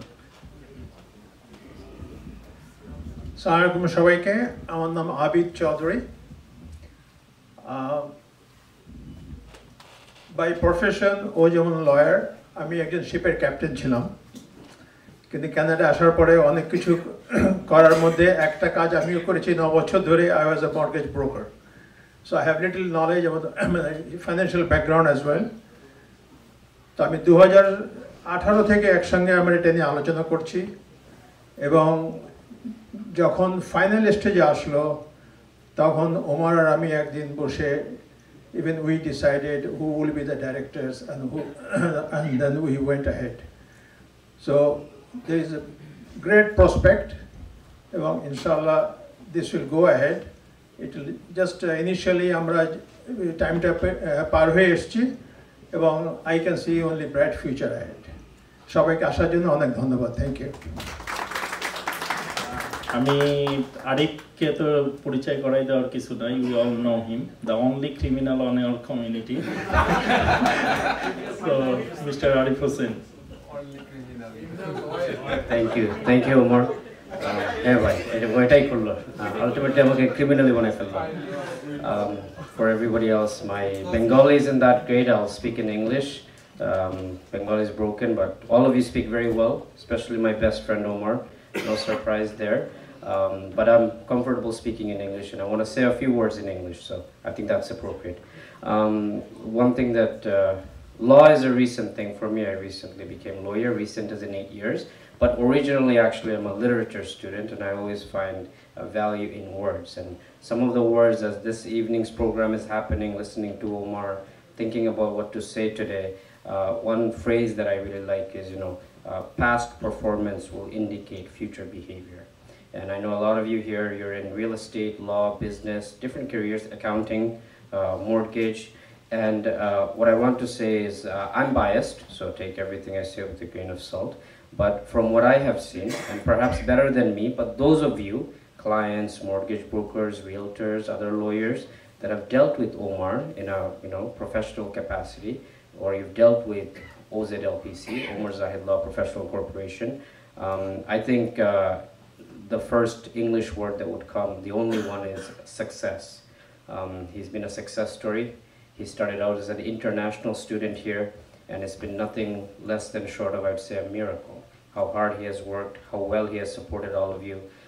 I think better than me, especially those of you who have worked with him for a long time, like Mr. Mohsin Bhuyan, you can attest to that, how hard he has worked. So I won't bore you with those details, but investment is a risky concept for anyone, especially accountants. I mean, by in front of me, anybody that's there. And I think one of the things you want to look for when you go into investment for this MEG, Omar in this journey to support him, I know we're all with him, is, when you look at someone's past and when you look at what they have delivered for the last 8 years, it just so happens we became lawyers at the same ceremony. We just didn't know each other. We became best friends after. So he's been a lawyer for some time now, and I think it's fair to say he's dealt with at least a few real estate deals, being one of the busiest, perhaps the busiest real estate lawyer in our community, probably one of the busiest real estate lawyers in Scarborough, period. So having had that experience, I think when it comes time for myself and those of you sitting here, here's a fella, here's a MEG organization, and we want to invest some money. That's one thing. The other thing that I want to echo to all of you is whenever you have a new community, and I mean no disrespect to any other communities, I would say the same for anyone. You can be the Greek community, you can be the African community, the Italian community, because that's what Canada is, essentially. Even if, you know, our neighbor to the south of the border doesn't understand that, but that's a different topic. But here we celebrate culture. That's the good thing. I have a native language which I can't speak as eloquently as some of you, but if I could, I would, because that's what Canada is. We celebrate differences. And what Omar was saying a little bit earlier on, and I know all of you know this, about, you know, in future, things that we might need for the community, right? We might need lending institutions, banks, we might need credit unions, and we don't have that. And I know some of us have already entered mainstream politics. We've gone into the real estate. We own brokerages. We have doctors. Our kids have already become doctors. We have lawyers. There's no shortage of lawyers in this community. Alhamdulillah. We have professions in every category. So perhaps this is the next step that we need to start seriously thinking about. And that's what I would like to say to all of you, that perhaps we want to think about very seriously, because I know they have annual targets, decade targets, 10-year targets, that we want to perhaps very seriously think about how we can support them. I know every single person in this room, we're sitting here because we will be doing that, but perhaps we want to share this with 10 others, maybe a few neighbors, everyone else. Thank you. Have a good day. ধন্যবাদ আরিফ। আর কারো কোনো question থাকলে before we wrap up, কেউ কিছু বলতে চান? Question Mohsin ভাই। Thank you Omar. Actually আসসালামু আলাইকুম, আমি মহসিন ভুইয়া। আসলে আমার কোনো কোয়েশ্চেনই নাই, আমার হচ্ছে একটা রিকোয়েস্ট আছে কমিউনিটির প্রতি, যে কমিউনিটি ইজ গ্রোয়িং, এবং ওমর হাসান আল জাহিদ এবং তার যে সঙ্গে যারা আছেন সবই পরিচিত, আবেদ ভাই, আমাদের আরিফ, ওমর একটা কথা বলেছে, আমি একটু যোগ করি, ও হচ্ছে লয়ার। যাই হোক, ওটা আপনারা জেনেই গেছেন। Thank you. যে আমার রিকোয়েস্টটা হচ্ছে কমিউনিটির প্রতি এটা এই জন্যে যে আমাদের কমিউনিটিতে একটা মিট প্রয়োজন ছিল, ওমর করেছে। আসুন সবাই ওমরের হাতকে শক্ত করি, আসুন সবাই এখানে ফান্ড যেটা আছে আপনাদের জমা করি। আমিও করেছি, আপনাদের প্রতি রিকোয়েস্ট আপনারাও করুন। ওমরের আরেকটা স্বপ্ন রয়ে গেছে যে এখানে একটা ক্রেডিট ইউনিয়ন করা, এটা খুব ইম্পর্ট্যান্ট। ক্রেডিট ইউনিয়ন করলে কমিউনিটির প্রতিটি মানুষই এর বেনিফিট পাবে। যে ওমরের যে স্বপ্নটা, অ্যাকচুয়ালি কিন্তু ওমরের স্বপ্নটা আপনাদের আমাদের সবার স্বপ্ন। যদি ওমর ও লিড নিচ্ছে, আমাদের উচিত ওর লিডকে আরো শক্তিশালী করা, এটা আমরা করতে পারি। Thank you. আর আমরা যে যতটাই বিভেদ তৈরি করি না কেন, at the end of the day we all loose. যদি আমরা একত্রিত হই এবং সবাই ওমরের হাতকে শক্তিশালী, কেউ তো আমরা লিড নিতে পারিনি এই সেক্টরে, ও নিয়েছে, আসুন আমরা এর মধ্যে ওকে সাহায্য করা মানে আমাদের নিজেদেরকে সাহায্য করা। ধন্যবাদ। Thank you so much for your kind words. But আবারও বলতেছি, এটা যতটা না আমার মনে হয় একটা বেলুন আমি ফুটা করে দেই এখনই। অনেকে আমাকে বলে যে যেহেতু আমি কমিউনিটির অনেক কিছুর সাথে ইনভলভড বা থাকার চেষ্টা করি, সেটা হচ্ছে যে ওমরের মনে হয় পলিটিক্সে আসার ইচ্ছা আছে, সামনে হ্যান ত্যান, এই জন্য একটা টার্গেট করে সে এটা করতেছে। But I can testify to that যে যদিও আমি পলিটিক্যাল ফ্যামিলির, এইসব জিনিসগুলো আমার বাবার কাছ থেকে আমার মধ্যে এসছে, মানুষের জন্য সবসময় কিছু করার। বাট যে বেলুনটা আমি ফুটো করে দিতে যাচ্ছি যে আমার কোনো আসলে পলিটিক্যাল অ্যাম্বিশন নাই, এটা একদম ক্লিয়ার করে দিতে চাই। বাট আমি টায়ারলেসলি কমিউনিটির জন্য কাজ করতে চাই, because I love it. I love my community. আপনারা আছেন দেখেই এইখানে আছে, আপনাদের হাত ধরেই আমার এইখানে ওঠা, এবং জীবনে বড় কিছু করতেও চাই, সেটাও আপনাদের হাত ধরে, আপনাদেরকে সাথে নিয়ে, আপনাদের সহযোগিতার সমর্থন নিয়ে। ধন্যবাদ। সুপ্রিয় দর্শক মণ্ডলী, আমি ব্যারিস্টার ওমর হাসান আল জাহিদ। আমরা এই মুহূর্তে আছি বিডি ফিউশনে। আজকে আমরা একটি ছোট্ট ইভেন্ট করেছি আমাদের কমিউনিটির যারা অ্যাকাউন্টেন্ট রয়েছেন, যারা মর্গেজ এজেন্ট রয়েছেন তাদের সাথে। আজকের উদ্দেশ্য হচ্ছে আমরা আমাদের কমিউনিটিতে প্রথমবারের মতো একটি ফাইন্যান্স কোম্পানি করেছি, যেটার নাম হচ্ছে ওহাজ মর্গেজ ইনভেস্টমেন্ট কর্পোরেশন বা ওহাজ মিক, এবং এটা ট্রেড নেম ওহাজ ইনভেস্টমেন্ট। এটার মূল পারপাস হচ্ছে যে আরআরএসপি, টিএফএসএ অথবা নন রেজিস্টার্ড ফান্ড, ক্যাশ মানি যেটা আপনারা আমাদের সাথে ইনভেস্ট করতে পারেন, আমরা এটা মার্কেটে আবার রিইনভেস্ট করব। সেইখান থেকে যে প্রফিট হবে সেটা আমরা কমিউনিটির মানুষজনকে আবার রিটার্ন করবো according to their investment ratio. এটাই মূল উদ্দেশ্য। আমরা কমিউনিটির মানুষজনকে যে মেসেজটি দিতে চাই সেটা হচ্ছে যে এটা আমাদের কমিউনিটিতে ফার্স্ট টাইম। আমরা ভবিষ্যতে একটা ক্রেডিট ইউনিয়ন করারও স্বপ্ন দেখি। আমরা যখন এই ফাইন্যান্স কোম্পানিটা নিয়ে একটা জায়গায় যেতে পারবো, যেটা আমাদের টার্গেট হচ্ছে এই বছরের মধ্যে 10 মিলিয়ন ফান্ড রেজ করা, এবং আগামী 5 বছরের মধ্যে বা 10 বছরের মধ্যে আমরা এই 500 মিলিয়নের একটি ফান্ডের জায়গায় আমরা চলে যেতে চাই। সেই জায়গাটিতে আমাদের কমিউনিটির যারা রয়েছেন, আপনারা যদি আমাদেরকে ইনভেস্টমেন্ট করেন, আমাদের সাথে থাকেন, সহযোগিতা করেন, তাহলেই কেবলমাত্র এটা সম্ভব। আপনাদের প্রত্যেকের সহযোগিতা কামনা করছি। একইভাবে এনআরবি টিভিকে ধন্যবাদ আজকের এই প্রোগ্রামটি কাভার করার জন্য। মিন্টু ভাইকে অসংখ্য ধন্যবাদ, সন্ধ্যা থেকে খুব ধৈর্য সহকারে আমাদের সাথে আছেন।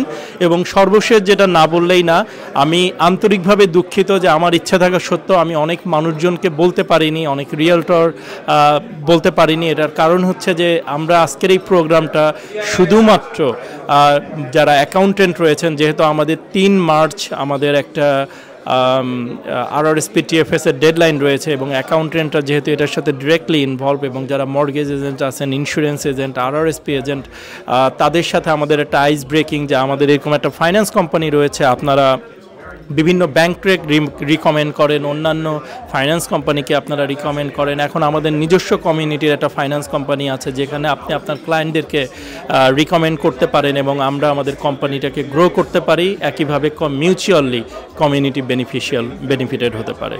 ধন্যবাদ আবারও যারা দেখছেন এনআরবি টিভিকে ধন্যবাদ।